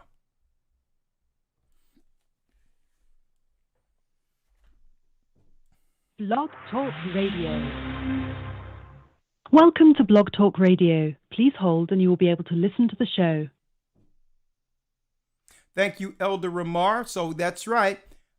This coming this for Patreon, you don't want to miss this. The kidnapping of the daughters of Zion here in America will be our Patreon discussion. Our sisters are under attack. They're being snatched right from up under us. Okay, so all that getting on the flight, being flew over, being flew to some other place, folks, I'm going to tell you, I'm starting to believe that movie Taken was really highlighting what they would be doing to our sisters. That was almost prophetic. Them taking girls and putting them all out there on display on the open market, or only to find them someplace after being violated. You would be surprised how many of our sisters go missing daily. That and more. See, this church is more than just listen, we bring forth the information that's needed that's right, to survive, to understand the enemy we're up against that have deceived us and have separated us as a people only to use and or abuse our people. But I digress. Let's go down the line. I'm going this Friday Patreon, the kidnapping of the daughters of Zion. And this Sabbath, that's right, pastors leaving the church will be our Sabbath lesson. You don't want to miss it. They both want to be groundbreaking. So leading into our academy, May 22nd. Okay, we have Silas has a question. Silas, 408 area code.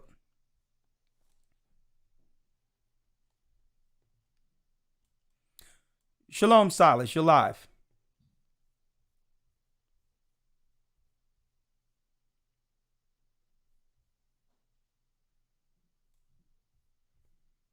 Okay, hold on. Unmuted. Okay, Silas, you're live. Silas. Shalom, Elder. Shalom. The floor is yours. Your location? I'm part of their body, Arizona body. Okay, how are you doing, Silas? The floor is yours. I'm blessed. Thank you. I was hoping to speak to Shapat, but I know it was late. But I was wanting to know, as you were talking about the invisible checkpoints, for us brothers and sisters wanting to travel to Africa and places like that to maybe look at property, buy land. How would Shapat or you or one of the elders be able to give us some advice on how to navigate through these checkpoints?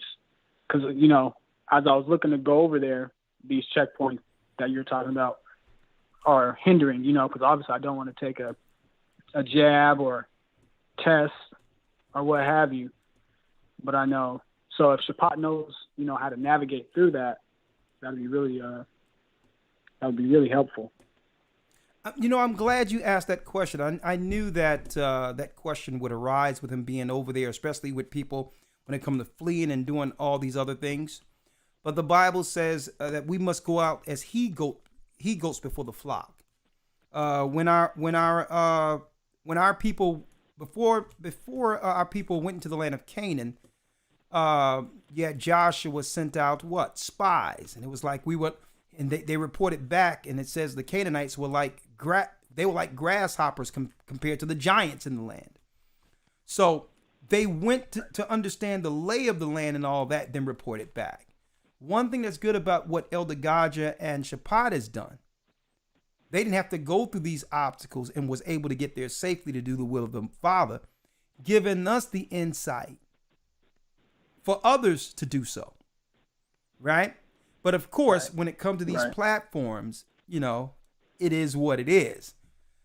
But they put these obstacles out as deterrents to say that make you believe you can't go there unless you follow these protocols when there's other options out there. All right. So I'm sure you're going to be in the academy. Yes, sir. Okay. Well, I'm going to have, because you see where we are on these platforms. We don't know what the guidelines are from day to day.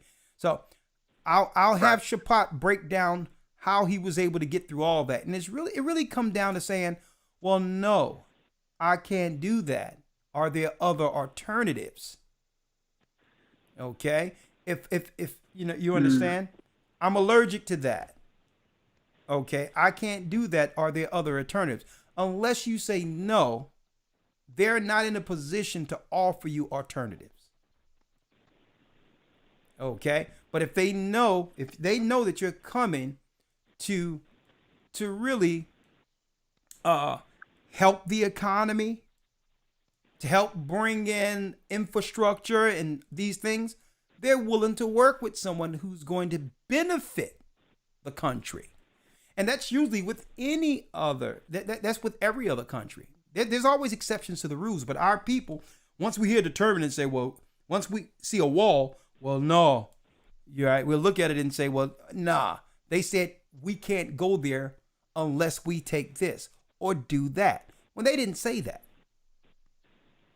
They never said that. It was offered. And it was perceived on our side they were saying that. They never said you can't come into Ghana or into this country if you don't do this, that, and the other. It's how they word it. To get in the country, we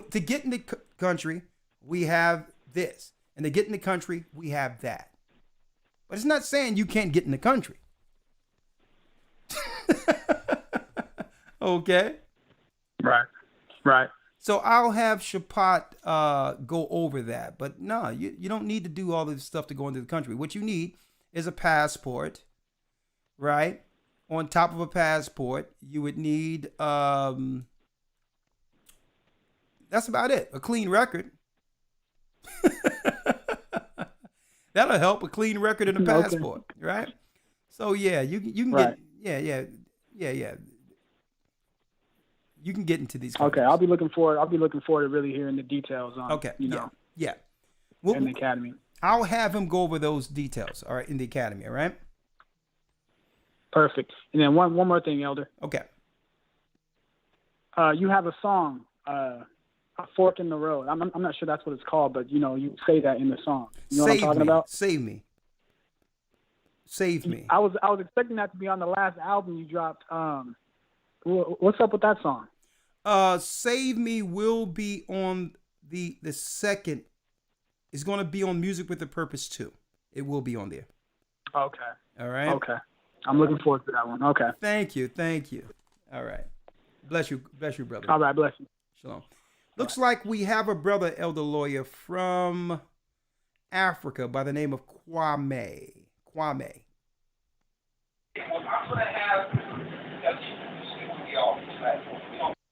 All right, Kwame, I'm going to put you on hold so you can get into a more quiet area, and I'll get back with you. Richard has a comment. And a question. 720 area code. Shalom, Elder. Shalom, Richard. How are you? Hey, I'm good, bro. Okay. Hey, I got a question and a comment, man. Yeah. Hey, I'm trying to get baptized in the truth. You know what I'm saying? I live in Kansas City, Missouri, man. Just moving from Colorado, you know. Yeah. We have a church. We have a church in Kansas City. Yeah, I reached out to the elders and the deacons out here, but they ain't got back with me yet. Okay, don't worry about it. You will have a call tomorrow. I've been in the academy a couple of times, brother. I mean, thank you. it's Thank beautiful, you. man. You know, Thank you, my it's brother. beautiful. Really, woke me up. But I'm getting older, man. I'm like 53, man. I'm still just, Okay, well, trying to tighten up. okay, don't get discouraged. We need a brother like you, so don't worry about it. You will get a call tomorrow. Okay. I just want to, do the thing. Been losing for so long, man. Well, brother, we here. We here, my brother. Don't worry about it. We are here, my brother. Yeah. A matter of fact, Changed my life, a matter of fact, while you're on the phone, Richard, right now, I'm going to give your phone number to the bishop there. Right now, hold on. Hold on.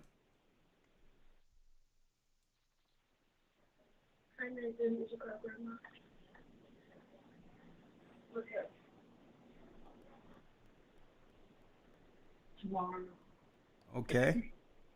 Anything else? Anything else, my brother? That'd be all. I'm good. Long I can say, I'm man. Time running out. And you know what? Hey, brother, you're absolutely correct, and we're gonna do our part to make sure you get a call tomorrow. If you don't get a call tomorrow, call back, and I'll call them. Okay. I'll call them on air. Okay. Okay, man. All right. Bless you. Appreciate y'all. No problem. Bless. Okay, I seen Sunshine. I see you. I'm gonna get you. I see you there. All right. We have Sunshine. I can't go a day without my sunshine. Okay, she's out of here. She done blanked out again. Where you been at, sister? She blanked out again. I hope you okay. Call back. We have Lumiel. At this point, Deacon Lumiel from from Africa. Hey, my brother. Yes, sir. Shalom, elder. Shalom. How are you? All praise be to the Most High. I'm doing very well. And first and foremost, we give praise and honor to the Most High, and we thank Him for this day over here. And elder, we here in Ghana are very much grateful to you and the entire leadership of UOCC, to yourself and the lawyer, and the Gaba, as the Gaba was recounting how it all got started here in Ghana. It's all to the glory of the Most High. We are very much grateful. And we thank Elder Shapat for the courage and faith and the step of faith that he exhibited. We are very much grateful to the Most High for his life. We thank the Gaja and then Deacon Dale from Canada for them to make it so here to make sure that the church is also set up here. We are very much grateful. This is what we've been waiting for a very long time. We've been praying, fasting for this moment. And Elder, you've been giving us assurance, and this is the moment. Yes, we are more than excited. And once again, we want to say we are very, very much grateful to you and the entire leadership for heeding our call, our prayer. This is, answer to our prayers. And we are very much grateful. Yes, we are poised and we are very much ready for the Most High here in Ghana and for that matter, Africa. For instance, like the teachings, when we have something called Negro Land. If you Google Negro Land, it covers the entire West Africa. And so they know who we are. The entire West Africa is Negro Land. And like you said, they still teach in the mainstream Christianity that we are all Hamites, especially Africans. So if you ask anybody on the street or even in the churches, they will tell they are Hamites. And that has been the order of the day here. But we give praise and honor to the Most High that yes, He said He's going to wake us up and great awakening is on. And then coming to Africa, it is dream come true. And once again, Elder, we are still praying for the leadership. We pray for wisdom, direction from the Most High. So the work here is that the greater work I do and cut it short in righteousness. And that's what we stand for. Once again, thank you.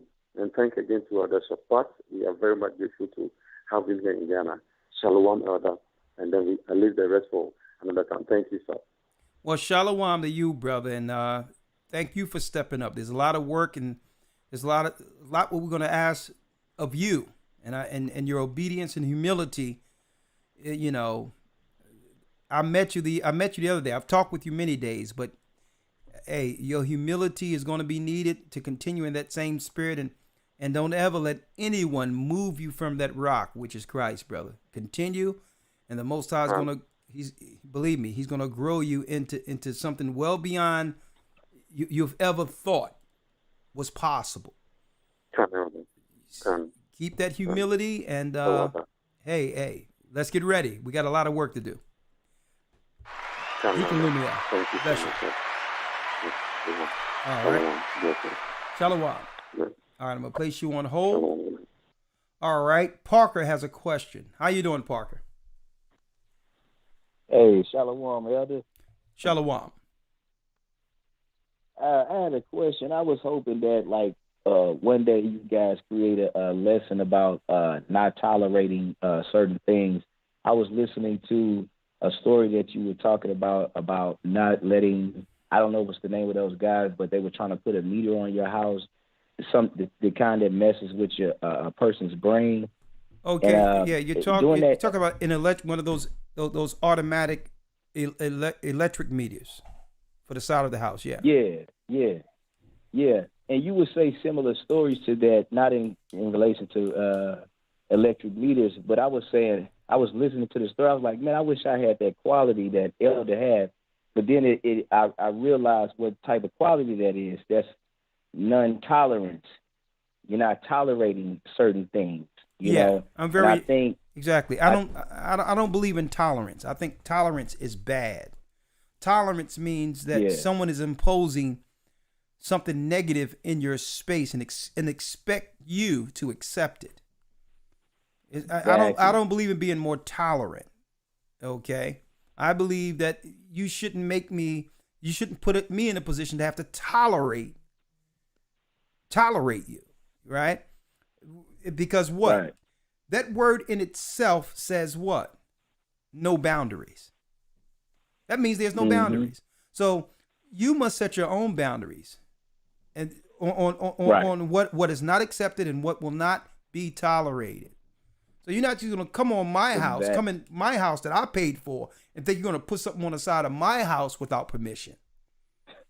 It doesn't work that way. You knock on the door, you say hello, and then you tell me what you're thinking about doing. You know, and you're gonna ask me in a respectful manner, the same respect I would give you. But you're not going. These people are brazen, man. They think they can just come in and do what they want to do with what you paid for after you paid for it. And our people don't know that. Right. I think it's that slave complex. We think some menial worker that works for a company, not to insult someone's position or whatever the case is, because he's white, he can come knock on your door and violate or do something to your house without permission. Right. Like, no. That goes with the assumptions that we make also, Elder. That, I want you to teach about the assumptions that we make. Just like you said, we would assume just because somebody is white that we'll tolerate this because of this or that. Yeah. And I think that's where it comes from, our assumption. It's our fearful upbringing. Mm-hmm. All I know is it was a time we weren't like that. Right. Exactly. It was a time I grew up in a time where certain people knew if you didn't know nobody on the block, you just weren't going to walk down the block without some level of permission. Right. Where someone looking at you like bro, do you know him? Do you know her? Okay, you good. That's how it was when I was growing up. Mm-hmm. But then we started letting these goth, weed smoking, part dreadhead having people from colleges come all in our neighborhood and just sit on a corner or sit one of these, on the block in one of the buildings that they turn into a college dorm. And eventually what happens? We've been compromised. The optics have changed. When some people used to be like, well, no, I know I can't get a house on that block. And I'm gonna tell you, what I'm expressing to you isn't different than any other people. It's not racist. Let me tell you, I don't care what uniform you have on, brother. If you go into a rural area with an electric meter and try to put it on somebody's house, I'm talking about one of these conservatives. Mm-hmm. I'm gonna tell you, you will not escape. You will not live through the experience. Wow. It won't happen. You may have an issue even knocking on the door asking permission. So what I'm saying is, I wasn't saying that we should stand up and do certain things to other people, but we need to set boundaries. Right. That's what I was talking about too, setting boundaries. Yeah, set boundaries and say, no, this is as far as you go. It's good. It's safe. It's safe where you are right now. And I just feel like we need to. All right, we need to set boundaries. I just feel like we need a particular lesson, talking about that, because most of the calls we get a lot of times is dealing with, some strength or some insight that you have to give a brother or sister about setting boundaries, and I just think overall, if we got an overall lesson about it, we'll get a lot out of it. See, what I don't want brothers and sisters to interpret that into being indignant. That's not what I'm talking about. I'm talking about respectfully in a manner that they can understand that they have actually crossed boundaries. See what I'm saying? So I'll be, no, you don't. Where you think you going? Let me take my shoes off. Nah. You speak in a language they understand that there's a barrier there. All right? Okay. All right. I appreciate it, Elder. All right. Shalom. All right, shalom. All right, Sunshine, I'm going to give you another. It's been a long time since I've heard from you, so let it roll. Hello? Hey, what's happening? Hello?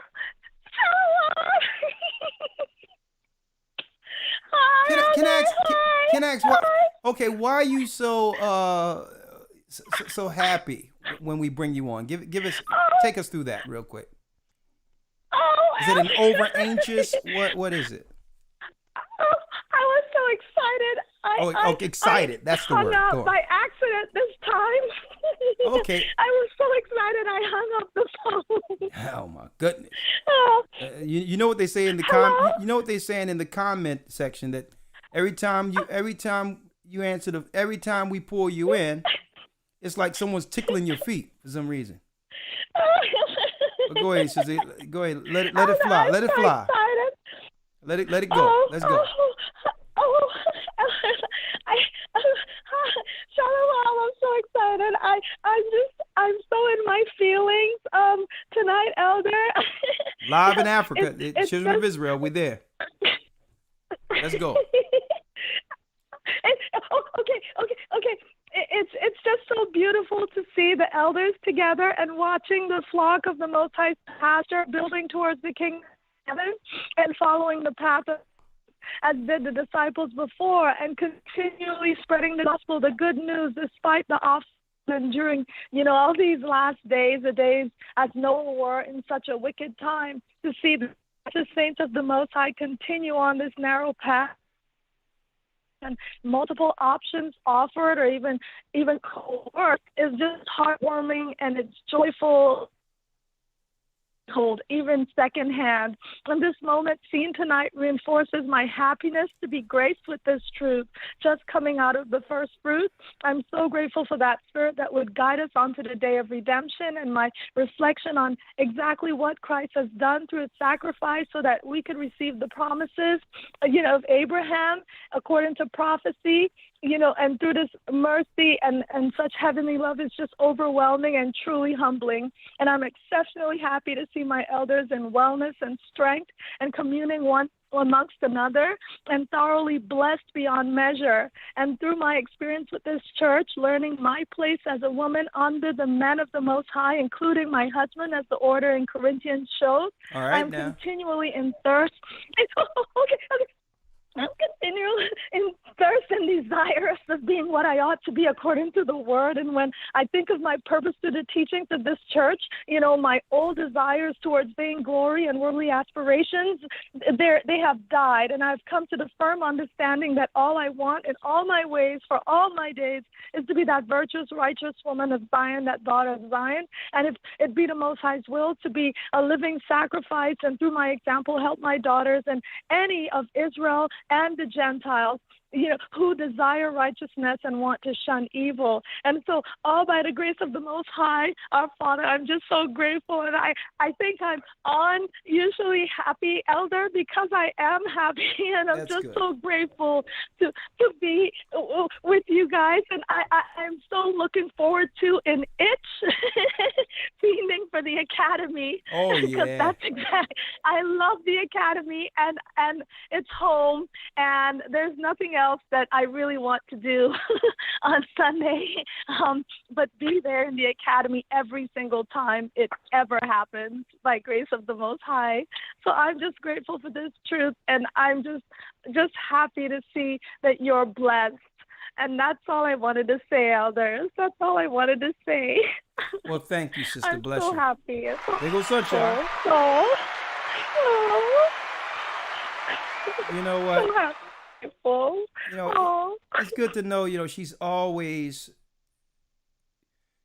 bring a happy spirit. I know some people are like, oh my God, nah, it's good. All that negative energy out there, when you have someone that positive is a breath of fresh air. And if the Most High could do that to a person, with the excitement of learning his word and understanding his word, I mean, hey, I can understand. 248 area code. And yes, this academy is going to be very, very nice. Historytimes.org, be a part of it. It's not like any other class you've been a part of. 248 area code Wonderful has a comment. Good, nice name too. We're not going to be here late at all. Yes, you're live. You're live.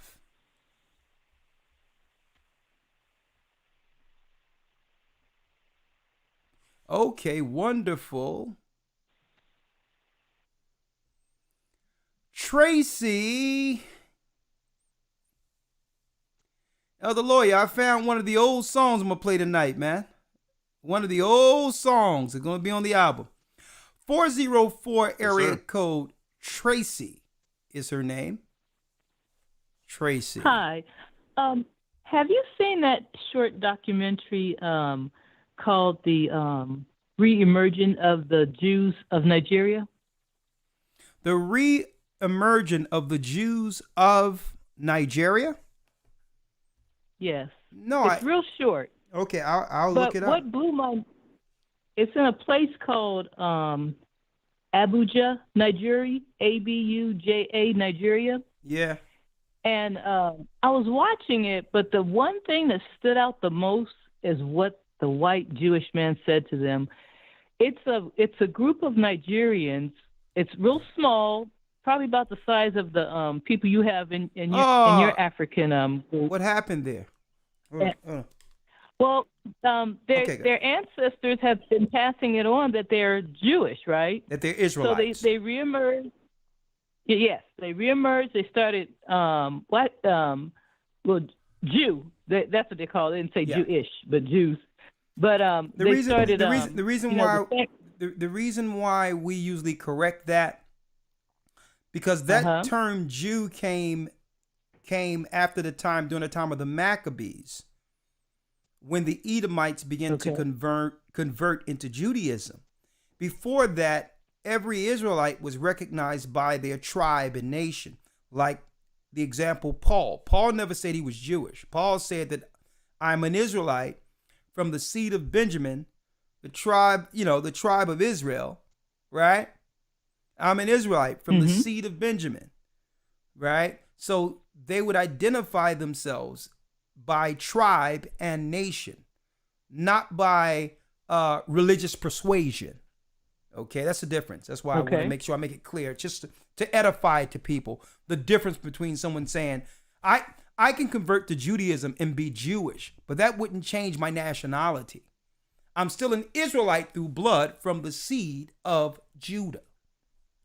See, and that's the difference. Okay. So an Edomite can be an Edomite and convert, but he's not saying that he's from Edom. See, but go on. Yes. Well, the church is no bigger than the church that you're starting. The picture you showed. Yeah. In Africa, and evidently it stirred up some nerves in the Jewish community in America. Okay. So they flew down there to check them out, and when they flew down to check them out, they says, "Well, you know, you guys practice the same. You have some of the same beliefs. You know, they asked all the questions, and everything was, you know, pretty close the same. And the question that broke the camel's back, or the straw that broke the camel's back." They said, "Are you from America?" And when they says, "No, we're not from America," then the Jewish said, "Then you're not a Jew, you're just black." So it was like he basically said, we are, you know, the real Jews. I mean, I was like, wow. What I don't understand is the brazen pride and believing that we need them as qualifiers.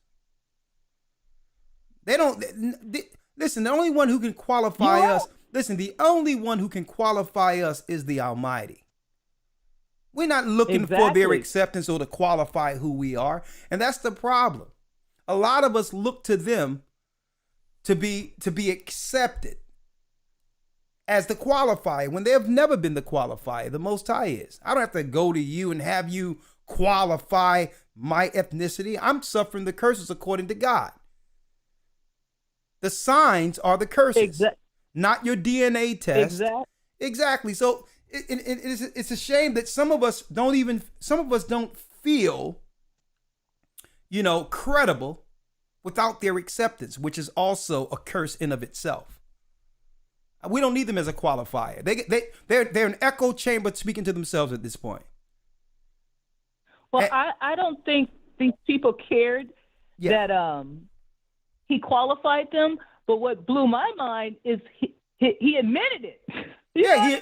He admitted that the people over in America. Admitted that we were the people. Listen, by telling the Africans that they were not, that Americans are. Sister, I got a book right here called Creole, the Race and Americanizations, where they actually break down each piece of the slave ships that came here in different parts of America, and they said that they were they were from Judah, not Jews. In the book, they got records from the slave ships that these Judites came to America and was set in different parts of America, like Louisiana and all that. It's in their records. I believe it. I'm sitting there with the book in front of me. White papers. Elder Lawyer gave me that as a gift. I really appreciate it. But yeah, the cat's out of the bag and they caught red-headed. That's the only thing that blew my mind is not that they needed acceptance or anything, but his admittance of, "Are you from America?" And he says, "No." Then you're just black. He actually said, we are the people. Yeah, but check this out though. Check this out. This lets you know their paranoia. Why spend all that coin and go over there for a small group that's insignificant? Yeah. Why? You know why? Because what they want to know is, how is these pockets of people that no one has got to, how they coming to these conclusions? And what they've counted out is the God of Israel. Our God said that he would speak to our people. And that's what they're counting out. They're trying to figure out, is he with a group? Did he listen to somebody online? Because they're paranoid. Because then the question is not, who are we? Another question arises organically. If we are the people according to the prophecies, then who are you? That's the question they don't want to ask. Yep. But let me tell you, there's a word in North Philly that used to wasn't a positive word out there too.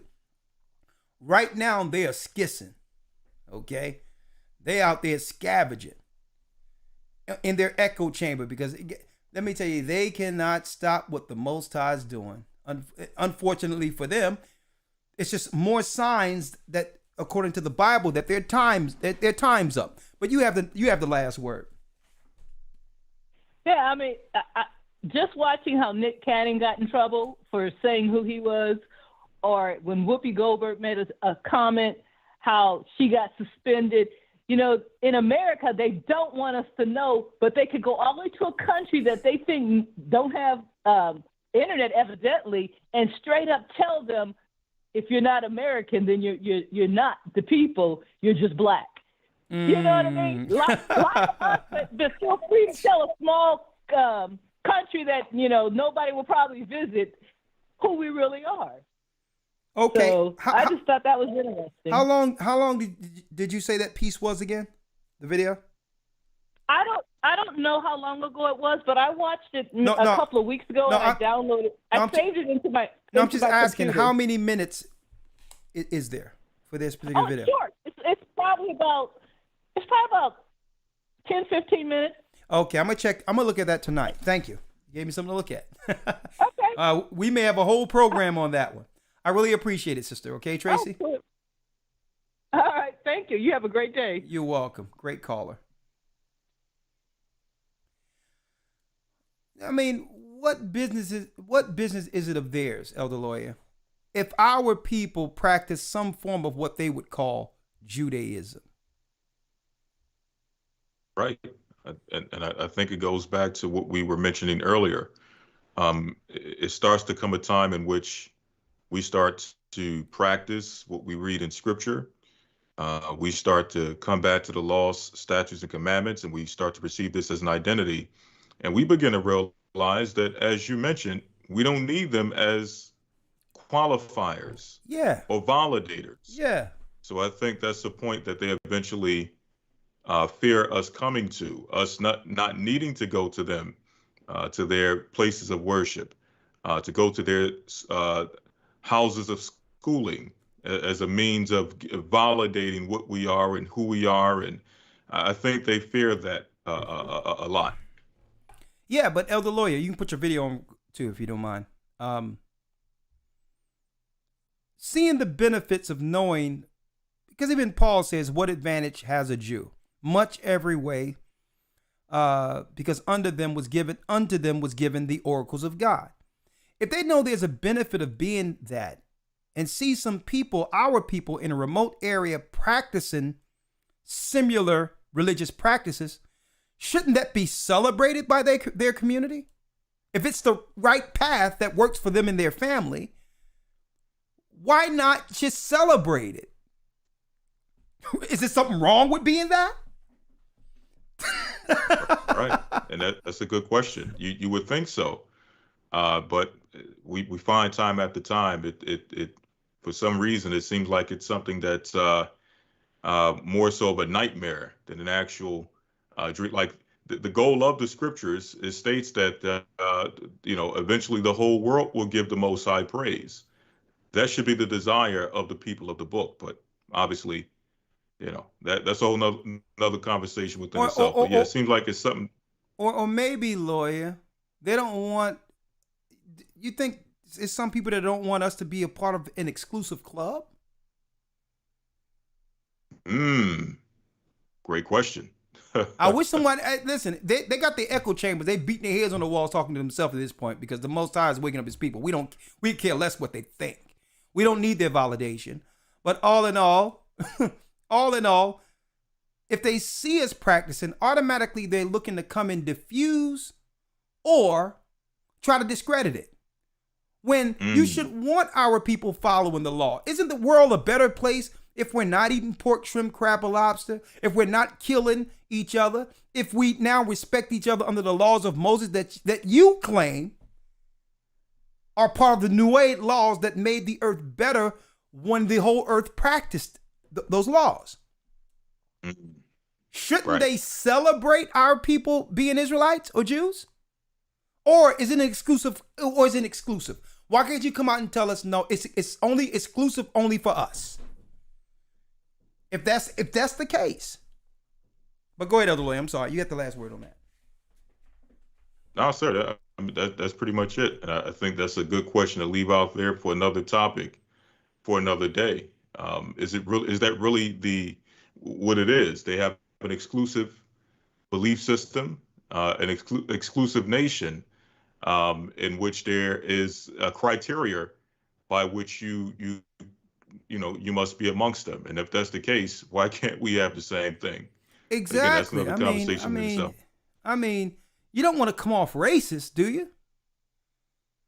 Because that's what you claim. Right. That's what you claim Israelites are doing, making things exclusive where Gentiles can't come in, and only you don't want to make it where other people aren't included, right? So when they do stop talking to themselves in the echo chamber because no one's listening, those are the questions we're going to pose to them when they creep their way into our space seeking some sunshine for a minute, because no one is even let me tell you, these cats done squirmed their way on one of Sonetta's platforms, trying to quasi make themselves a debate with Israelites sideways, trying to squeeze in with the full intention of trying to get another debate with Israelites. Man, listen, it's over. No one's listening. It's fine. We're listening to the Most High, and we're fine as Israelites just the way we are outside of your lying doctrines. Because I know they look at us too. All right? Thank you, Elder Lawyer. All right. Sir. We have now only a few more because, we're at the end of the broadcast. Israelites, not Israelites, but the Gathered of Christ Church, who know we're Israel, has an established church in Africa now, in Ghana. All praise be to the Most High. 667. Matter of fact, Alan comes in first, then Sam. Me? Yes, you, Alan. I'm on? You're on. Okay, cool. Shalom Aleichem, Achi. How are you? I'm doing good. I was wondering if you guys were open to a little bit of accountability or if that was just a closed off topic. Accountability to what, Alan? Okay, so on your broadcast, I've heard the B word. I don't want to say it. The N word. I don't want to say it. The GD word. Okay. I don't want to say it. Okay, first of all, Alan. Alan. Listen to me, because what we're going to do is we're going to dialogue. Okay? Because first and foremost, I don't know who you're talking about, are in a monolith. Okay? If you read if you read the Bible, so I'm going to say this to you. When you hear this, you're not talking to one big Negro. All black people aren't the same. Let's start there. Okay. So listen to me clearly. Christ and the disciples were different than the Pharisees and scribes. You've never seen. Absolutely. So listen. So you have never seen the Gathering of Christ Church, who know we're Israelites, call anyone the B word. That have never happened. Right. But it was utilized as an expression against people on your broadcast, is what I'm... Listen. What we won't tolerate here, Alan, because you fell on the wrong broadcast and the wrong people. And you know what? And because there's so much chaos and evil out there and wrong teaching, I'll give you the benefit of the doubt that some of that vulgarity is out there. But you should do your due diligence and understand that we're not just one big Negro. And just because I absolutely understand. So I'm going to correct you. You go to the people that do call people out of their names. We respect all people. And right. Listen, all nations are taught under our church. All nations, whether you're black or white. Is this a dialogue? Is this a dialogue? Listen, it's a dialogue with me, right? Okay. With me over the dialogue. Okay. I was just wondering. Okay. So I I asked listen. if you So were I had open to listen. that accountability. Listen. I am gonna. I asked if listen. you were Listen. open to the Alan. accountability first, and then you took the dialogue that I had to If you try to have- overtalk me, I'm gonna put you on pause. Cause let me get to the. You going first of all. You're gonna apologize to me for saying that we have ever said the B word about anyone before we get to the next point. You will apologize first. You will apologize. Oh, I never inferred that. I never inferred that you used it against anybody, but you did use the word. The word was used, not you personally. Who used it? The word was used. Who used it? I'm not sure. I just started watching your broadcast. So you're not sure. about 2 Okay. weeks ago. So you're not sure. So I'm going to allow you to apologize before we go to the next point, Alan. What am I apologizing for, though? For making us Okay, I'm going to put you on you're pause. You're calling over me a talking. liar. I'm going to put you on timeout for a second, Alan. Hold on. So you're not open to accountability. All right, Alan, you're on timeout. This is a different world, sir. You're coming into our world, the world to come. So I'm going to give you an opportunity to apologize for lying on the saints of God. Okay? I'm going to bring you in, Alan. Be on your best behavior. Well, I do apologize because I'm not saying that a Christian would behave that way. Okay, thank you. Now we're getting somewhere, Alan. All right, what is your next point? Okay. So I was looking at the scripture and I was trying to understand the dialogue between Esau and Israel in Genesis 33. And I just wanted to, because I heard open racism on your platform. Okay. It was openly admitted. Okay, so you're doing it again. You are asserting. It was okay. Listen. Yes. So listen. Okay, so we're gonna stop asserting because you got the wrong guys. And if you want to, I can send you a few videos, some guys you can talk to, in which you will actually have a case. We're not we're not those guys. White women called dogs, white children called rats and roaches. Again. I'm gonna put you on hold. I'm gonna put you on hold, Alan, because I know what you're trying to do. I'm gonna tell you what you're trying to do. You're trying to shoehorn us in because you really don't have anything, any timestamps or anything where this church, saints of the Most High, through the Gathering of Christ Church, have ever offended someone based on race, or use indignant language to put other people down.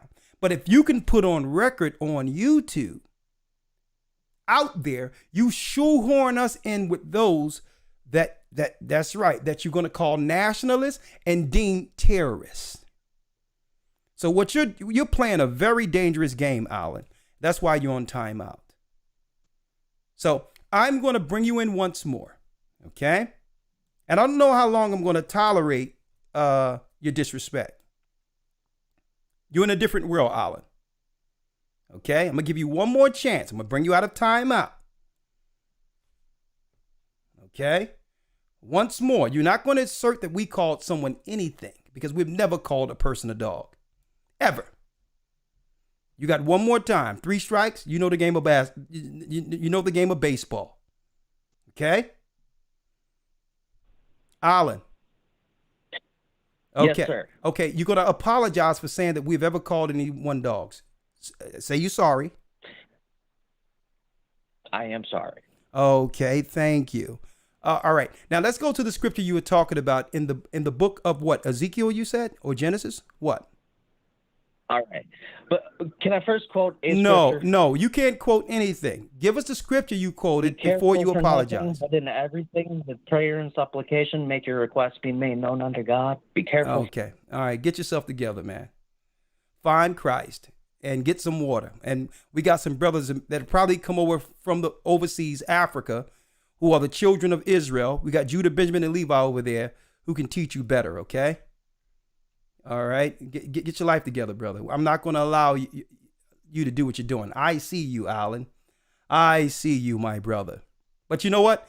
I'm going to say this, Alan. Apparently you're a white guy, whatever the case is, that's fine. We love you.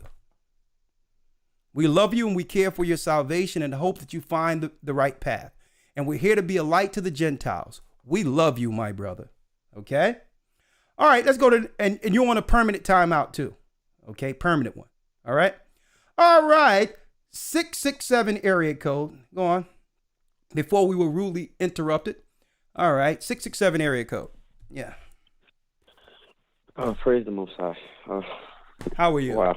Yeah. That's all I can say. I'm good. Shalom, Elder. Shalom. I'm just in my spirit. I'm just listening to this guy just continue to try to push a narrative. But anyway. Yeah, he's babbling on, but he's all right.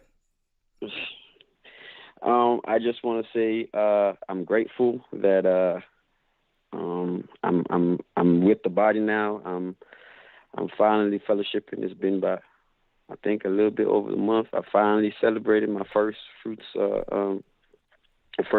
with the body on last. Praise the Most High. Praise the Most High. Yes, and I'm grateful for everybody who was involved because I've tried, and I really want to say to most who say they try and they have sometimes the Most High might be working something in you, and for me it was patience, and I had to deal with that till I got in. So I just want to say that. But I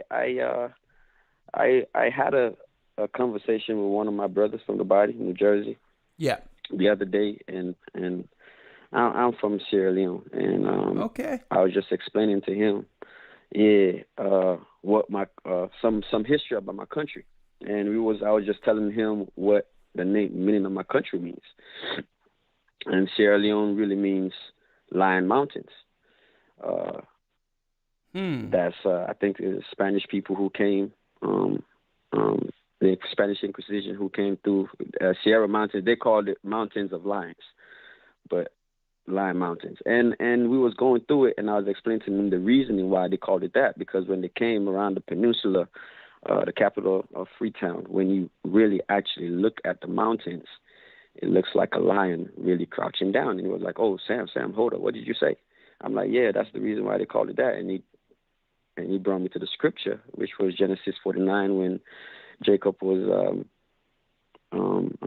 calling out his sons and telling them what they were to become later time. So, well, thank you, brother. But when we go, I have to get to the next call. I don't mean to get to the next call, but we got a lot lined up. We have a lot of people waiting.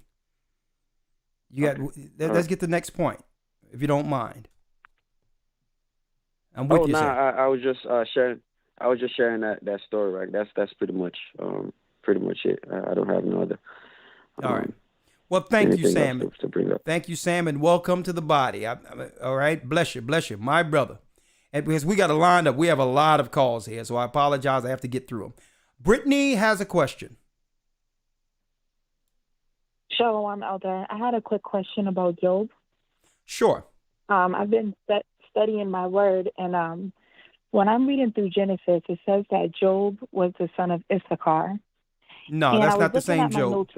That's not the same Job. That's not the same Job. Okay, that was my question. Yeah. And then there's another Job in Jasher. I was so confused, and I didn't know how to get the answer myself. Yeah. Because I'm looking at Jasher 66, and it talks about another Job speaking about killing the Israelites. They're the firstborn. No, that's not Job so I either. Called my mom about it. You have to realize Job's time was around the time of Esau's sons, before we were a complete nation.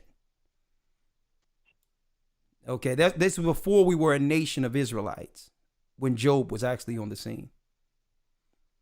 Okay. The Job the Job during the time of the Chaldees that we read of in scriptures were at the time of Esau's son Eliphaz, the next generation between Jacob and Esau. Okay. All right. So in Jasher 66, when it talks about the Hebrews coming up in number, that wouldn't be the same Job as in the book of Job. No, it isn't. That would be separate as well? Exactly. That isn't.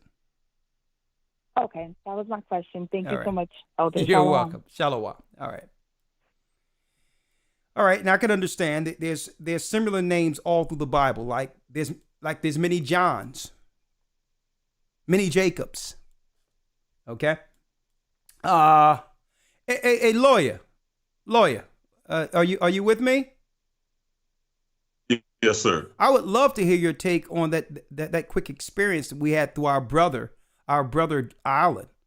I really, believe it or not, I wanted to understand what he believed, but I wasn't going to allow him.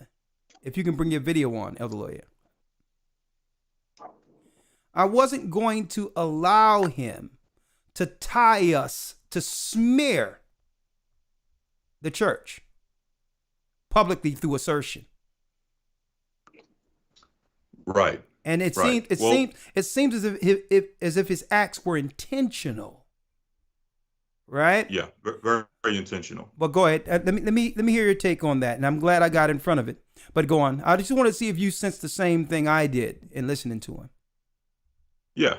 There's two things that I assert as to why it was done in that fashion. I think one reason, and this is just given the benefit of the doubt. Given the benefit of the doubt, this is probably someone who attended one of these Christian conferences on Israelites, going into what the Israelites teach, and he thought that maybe he would try to sharpen his sword and just happen upon any Israelite group that he could as a means of trying to sharpen his sword or test some new knowledge he received at one of these Christian conferences breaking down Israelite groups. Okay. That's given the benefit of the doubt.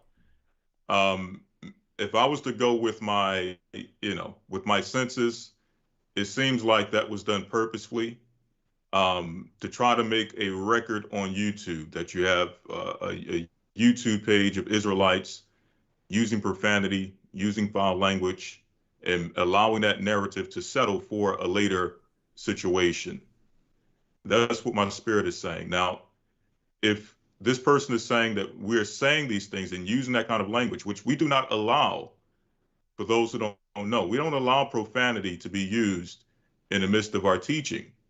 So, but again, given the benefit of the doubt, with every teaching that we do, there's an actual title to the lesson. So if you can provide the title to the lesson in which that type of language was used, we're open to hear the actual title along with the time markers in which that language was used. Now, if you're saying that was used tonight, then you're definitely just playing games. You're definitely coming far left. You're coming with some type of agenda, some type of ulterior motive. But yeah, there's titles to every video we do. So if you hear that, if you've ever heard that, we'll be looking for the name of the video along with the timestamps which state, which prove that that type of language was used. But I think that's just somebody playing games with an ulterior motive and trying to entrap us some way, somehow. You know what? I sense the same thing, and it's deep in of itself, right? Because I was listening to him, and it's like, what would the deceiver do in such a moment as this when the gospel went from Christ to the disciples to a degree where the Israelites were destroyed, ran into Africa, exiled, conquered by the Arabs, Ishmael and Esau, the Catholic Church.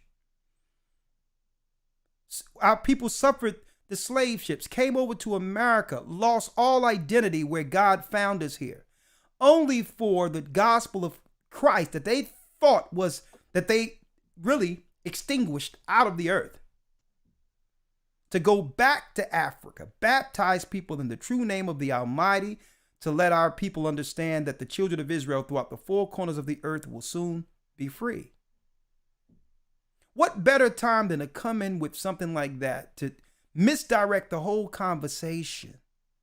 And see, and this is what's wrong with some of these guys who has, I would say, delusions of grandeur, just because you white and you think that you can stop the show. That's that brazen pride that the book of Obadiah talks about. And anyone know, I don't have a problem with white people. At all. At all. But we do have a problem with what? You got it. The pride of Esau. God has a problem with it. Well, like I said, go back to your echo chamber. If you have a problem, if And let me tell you, he probably knew that he could never find profanity or anything profane on our channel. And that's what they are upset about. That they can't demonize us and put us in the bubble with everyone else. And you notice when these apologetics and others mention us, they only mention our church in passing, in fear of someone they're trying to convince not to know we're Israel or to convince not to hear us, in fear of them checking our videos out and losing them to the true gospel that's against their Catholic universal demonic church. Elder Gabar, you have a say on that before I go to the next call? Absolutely. I just want to read that brother the scripture that, you know, we want to establish certain things, because if the Gentiles are going to accept that we the Israelites, and we're going to have the conversation that we are, we understand that this is not salvation, whether you are or not an Israelite, but we understand this is the awakening of the valley of the dry bones. So what Gentiles need to understand is that if we're going to approach this thing, we have to approach this thing how the Bible established it. And I'm going to read Romans chapter 1, Romans chapter 9, verse.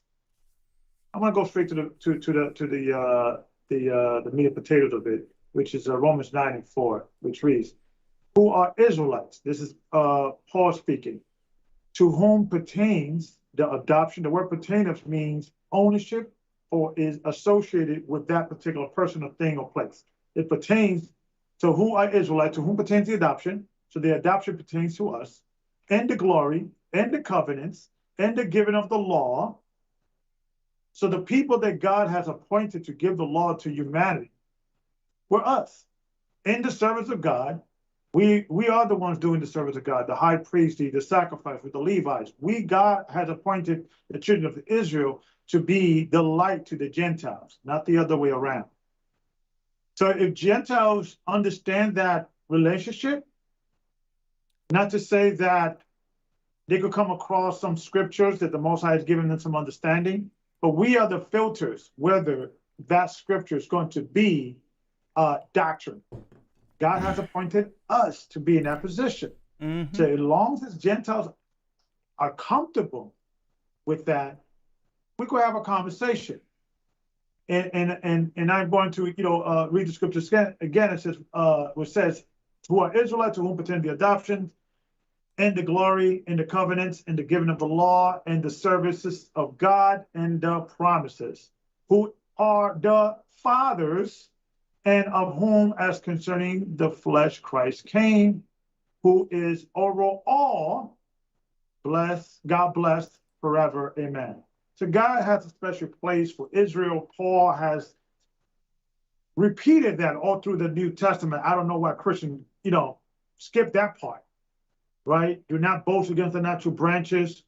I mean, if you're going to quote Paul, quote older Paul. Yeah. Everything that he says. Only not the ones that don't fit your narrative. So Gentiles need to take a back seat and just come humble. Don't come in, try to think you're going to teach us something. Come in, you're going to, show us up and I'll show. This is not going to happen. It's not, and more important, it's not fruitful. It's not fruitful. It's not going to get you anywhere. It's going to get us nowhere. If we're going to have a real respectful conversation, then we could have that. Exactly. And I yield with that. And I'm glad you brought that out, because he didn't come in good faith. He came in looking for an argument. He came in to provoke and agitate into a discussion so that people could witness the negative that stigma that's attached to other Israelites who may act out. He was trying to provoke that out of us. But this is the position he should have came in, because let me tell you, I know some strong, beautiful Gentiles and all that, good brothers. Okay. Yeah. Who, you know what? They would jump into a running car in front of me, and I would do the same for them. That's in this church right now. Jeremiah 16:19 reads, see, this is the spirit he should have came in. O Lord, my strength and my fortress and my refuge in the day of affliction, the Gentiles shall come unto thee from the ends of the earth and shall say, surely our fathers have inherited lies, vanity, and things wherein there is no profit. He should have came in with a level of contrition, not pride, after it's found that you've done nothing but lie and destroy everything in your wake as you've colonized and destroyed the earth. So where's your humility? I mean, let me tell you, the least of my worries would be if you only called us out of our names. That would be let me tell you, I would accept that from you, opposed to everything else your forefathers has done. Okay? I wish all we had to say, you being from Simeon, Elder Gabar, and you being from Judah, Elder Lawyer, I wish we was on a conversation tonight where all we can say is, and all we had to say based on all the history that negative that's been done against us is, I sure wish they would stop calling us names. I wish we could be so brazen to think that's a real issue compared to what they've done to us. But still, there's a church who know we're Israel in the spirit of forgiveness, not vengeance. I wish we can all get together and say, I sure wish these guys didn't call us names. Is that all you really have to worry about? That's the pride in you. Repent. And you took a few steps forward by apologizing twice, but still, that wasn't in good faith. Let's go through the rest of the calls, elders. This guy's trying to distract us from a good day. Right? Today was a purposeful day. A matter of fact, Alan, I know you're still looking. You and your satanic agents over there. But this is something for you and the apologetics. Read this and weep. Not this guy. Hold on. Where's that video? Video right here. Read it and weep. Tree. Praise the Most High. Welcome to Ghana. What? All right. Read this and weep. I'm sorry about that.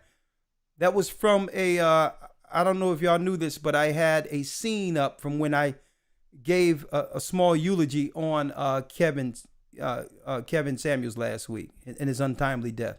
May the Most High receive him in paradise. But Alan, I know y'all looking at this. I need you to see this real quick. Tree. Praise the Most High. Welcome to Ghana. Welcome to Ghana. And you know what? You will never see any of those brothers or sisters disrespecting anyone and calling any person out of their name, including white people. Okay? Let's go down the line. Have a few more calls. I didn't eat yet, so I have to eat. 667 area code. Then I have a few songs that I need to play, and then we'll end it on that.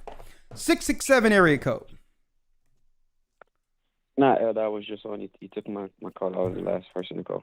Thank you, my brother. Thank you, my brother. We have Wonderful had a comment. Let me go down. Sandy has a comment. Sandy. Hello. How are you doing, Sandy?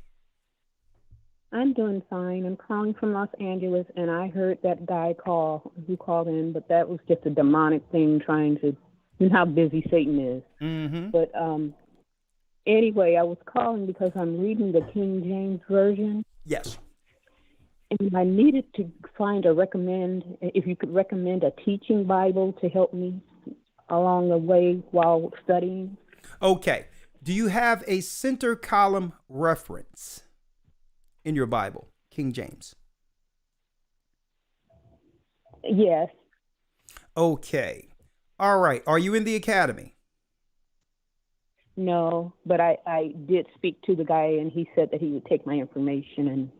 Okay. When you get a chance, go to historytimes.org and enroll, because when we go into the lost books, and we're going to do it this time, I'll show you how to utilize your center column reference and when to because sometimes those center column references bring you to the incorrect theology that links into Christian ideology.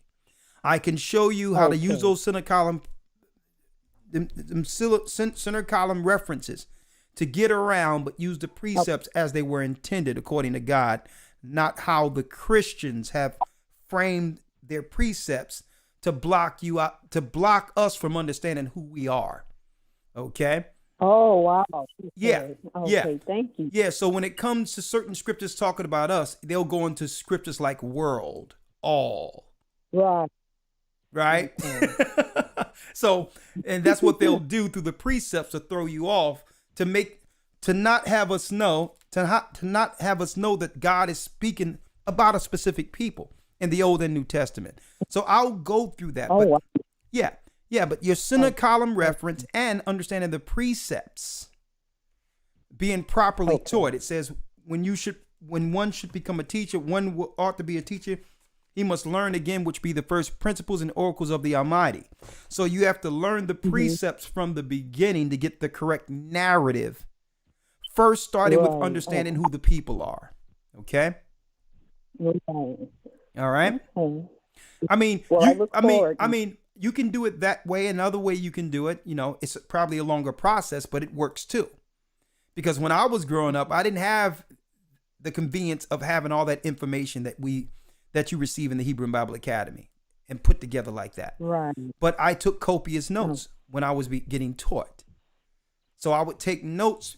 So if you were to go through all the videos and just take down notes for each topic, you're going to find yourself remembering more scriptures and linking scriptures yourself. Right? Right. Yeah. So, and I take notes, but I see something fall off a little bit. Yeah. Yeah. Well, no, I mean, thank you. I mean, it's a long process, but you'll get your own pattern down to be able to, retain the information and get through that Bible in no time. How long have you known that you were from the seed of Israel? Well, I found out through you guys. I guess it was just here about 2 years ago. Look at that. Praise the Most High. Yeah.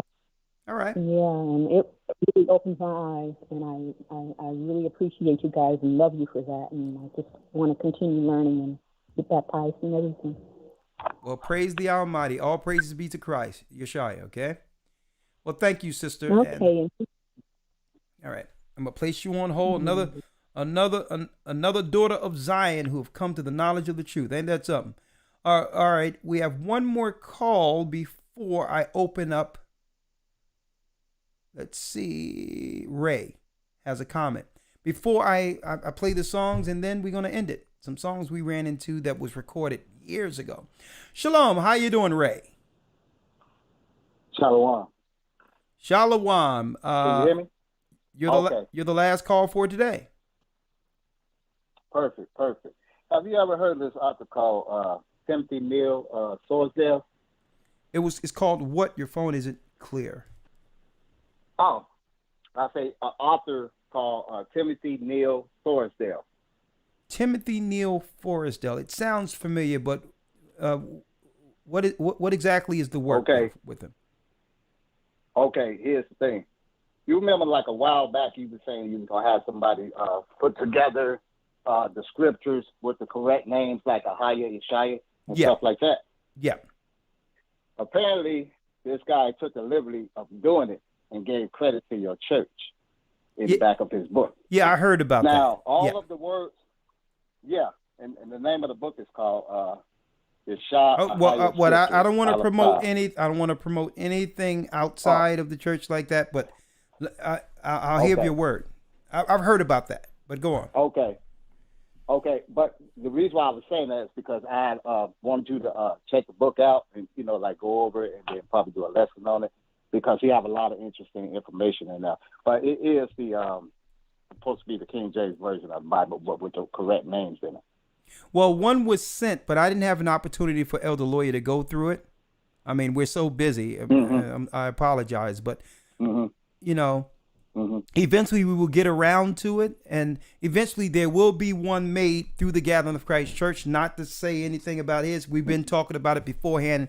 He went on and did it, and you know, and all praises to him for putting in the work that he's put in. But I wanted to do other things. I wanted to put a center column reference with all the precepts that links in the way they're supposed to link in and all that with the book that we'll work on eventually. So, but I will have a lawyer look into that and see, you know, I didn't want to, even though they did give us an accommodation and respect for us through the church bringing forth the information and teachings of the Most High's name. We put it out there, and he actually did it. But I don't want to, you know, I don't want to put any level of validation from our church with that, because if something is wrong, I know that. Not that, because something is wrong in it that we didn't research ourselves, then we are attached to something that, So, all right. But still, no. He wasn't saying that he was sad. He just said he followed the church. But what I was saying is, I had wanted you to check it out, to look over it, and then you know, we'll look over it. Because a lot of interesting information. Most of the stuff what you talk about already. He did follow the guidelines the way you guys teach in the church. Yeah, I understand. All right. So we will look at it. We will look at it. All right. We will do that. All right. All right. And I wasn't trying to promote the book. I just no. I just came in between that because you know it's we have to look over something before because when we put it out there, it's going to be everyone is going through it. And if something is wrong, then now by default we've led someone into something that we have to correct later. Okay. Exactly. That's why I want you to check it out first. Absolutely, Ray, and I really appreciate it because I have it on right behind this sign. I have it back there, so I'm gonna give it to the lawyer and have him check it out. Okay. Okay then. All right. Good. Thank you. Bless you. All right. Shalom. Shalom. Well, that concludes our broadcast for tonight. I don't know if you ever heard this song, Elder Gabar, but I'm gonna play it. Let me know if you ever heard this song. I went through some of the old songs, and man, some of the songs we did overseas. And some of these will be a part of the new project. Let's see. All right. Let me put it on. Test 1, 2.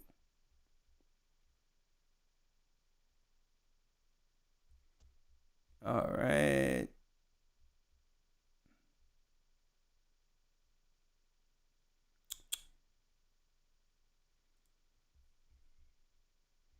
So when I play the songs, Elder Lawyer, can you hear them? Earlier, when no. I'm talking about when I play the songs normally, can you hear them? Let me play something. No, sir. I usually have to have the stream up online. Okay. To listen to it. All right, let's do it this way then. Let's do it that way. I'm sure to work now. One moment. Tell me if you hear this, Elder Lawyer.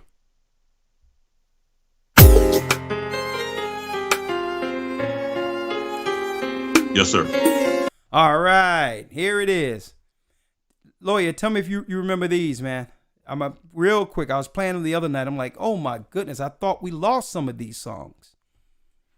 Absolutely. Let's see.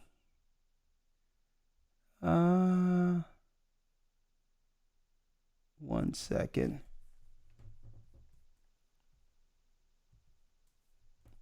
All right.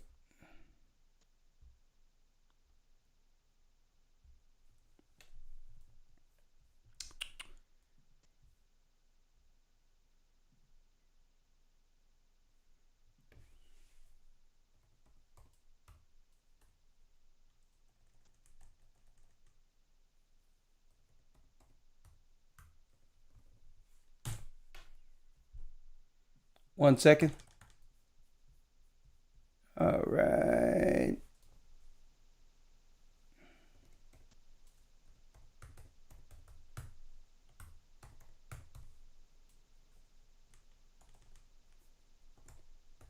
Bear with us, brothers and sisters. I think y'all in for a little treat here.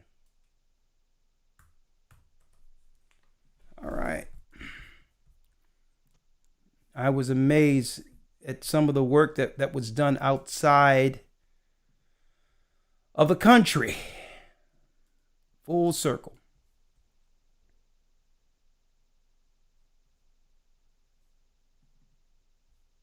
Here, there you go. All right. 1 second, folks.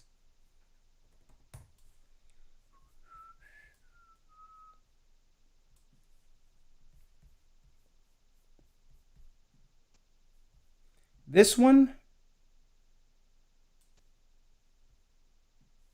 This one.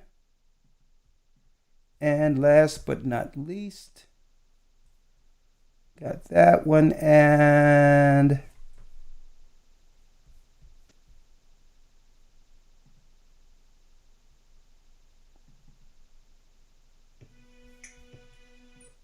yeah, that one.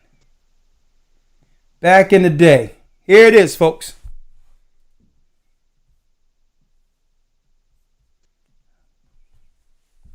I sent these to Elder Gocc. I said I'm going to play one of them on the broadcast. This is a song for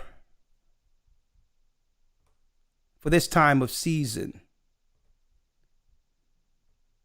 Okay. So if someone is getting married, you probably want to listen to some of these.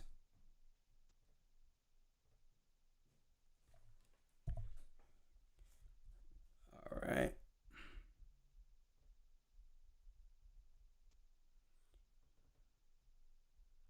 All right, here it is, Elder Gabar. You probably never heard this.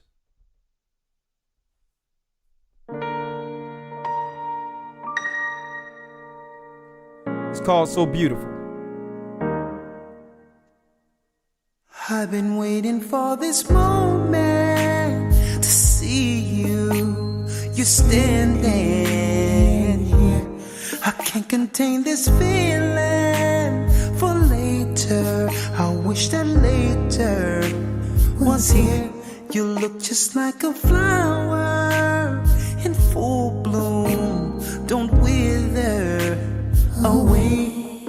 I think I'm running out of words to say. I guess I'll tell you that you're so beautiful.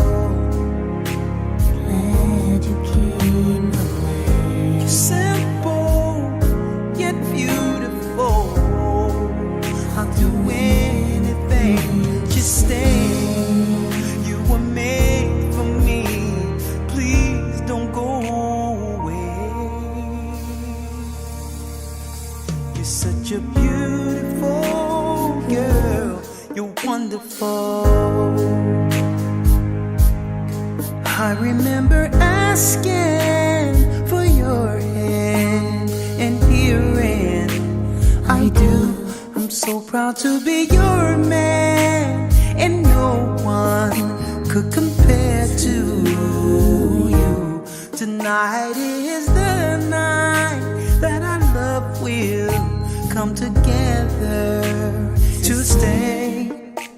I'm at a loss for words to say.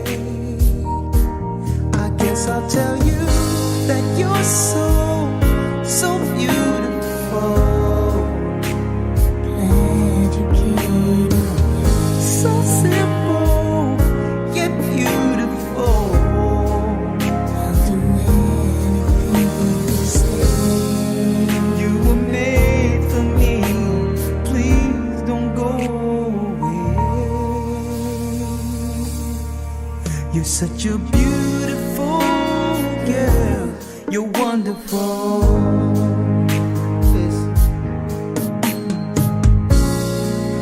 You make life so easy.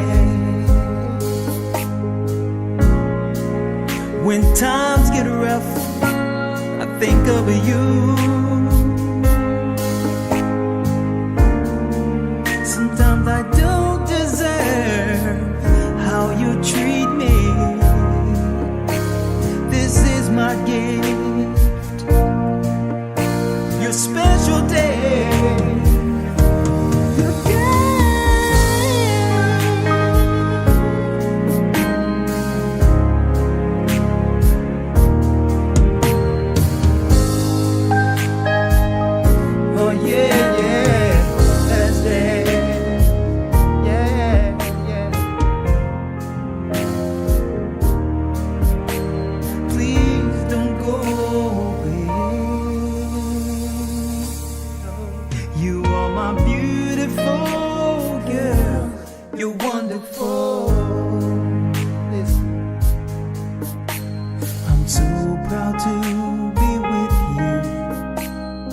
standing here on your day.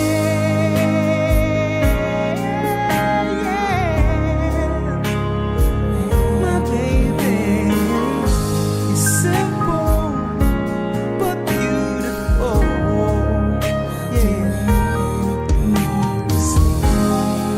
I'll do anything. Please don't go away. You are my beautiful girl, wonderful. Listen, you were made for me. Please don't go away. You are my beautiful girl. You're wonderful.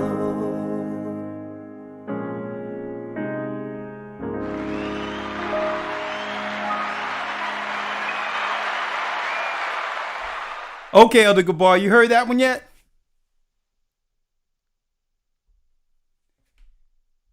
Elder Gabar, you there? Oh, he might be gone. Oh yeah, yeah, let's dance. Oh, oh, please don't go away.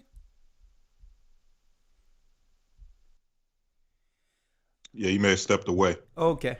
You remember that one, Elder Lawyer? Yes, sir.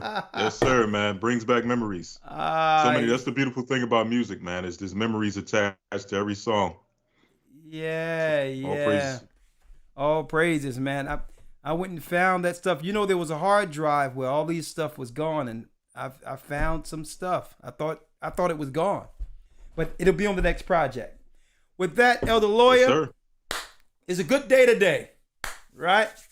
Good day today. It is. Let's finish the work. All praises be to the Most High. It's time to eat.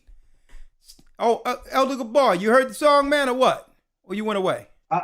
We're working behind the scenes, and I heard some of it. It sounds good. All praise. Don't worry about it. I'm gonna send it to you. Don't worry about it. Thank you, sir. With that, elders, I really appreciate all you do in the work. A lot of what we see couldn't be possible if the foundation wasn't laid where you brothers continually, and hey, the family and all of us who work, who daily pick up the plow and follow Christ daily. And it doesn't matter the things that have happened as far as there's ups, downs, whatever the case is. Sometimes it's indifference, but whatever happens, we stay. We're fortified as brethren, and now it feels good for a day to see the fruits of the labor. That none of this work was ever in vain. Yeah. Right? This is what we're here for, elders. All right. With that, I'm going to say this. May the Most High be with you all. I'll see you in the academy in a couple of weeks. Go to historytimes.org. And remember, the Most High is calling back Israel. All right. Let's go. Blessings. Oh. historytimes.org. The East is where we're from. The 12 tribes of Israel. In 721 BC, the Assyrian king, he took us down, we fell. With a great escape we went through the Euphrates. The Lord held the water still.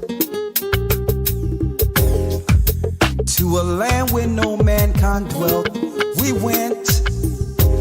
The 12 tribes of Israel. So we be Manasseh, the Cubans, Ephraim from Puerto Rico, and Valley from the Isles of Hawaii. The Lord is calling back Israel. Zebulon from Panama, Gad, the North American Indians, Simeon, the Dominicans. The highest gathering Israel. The Arabs and Africans told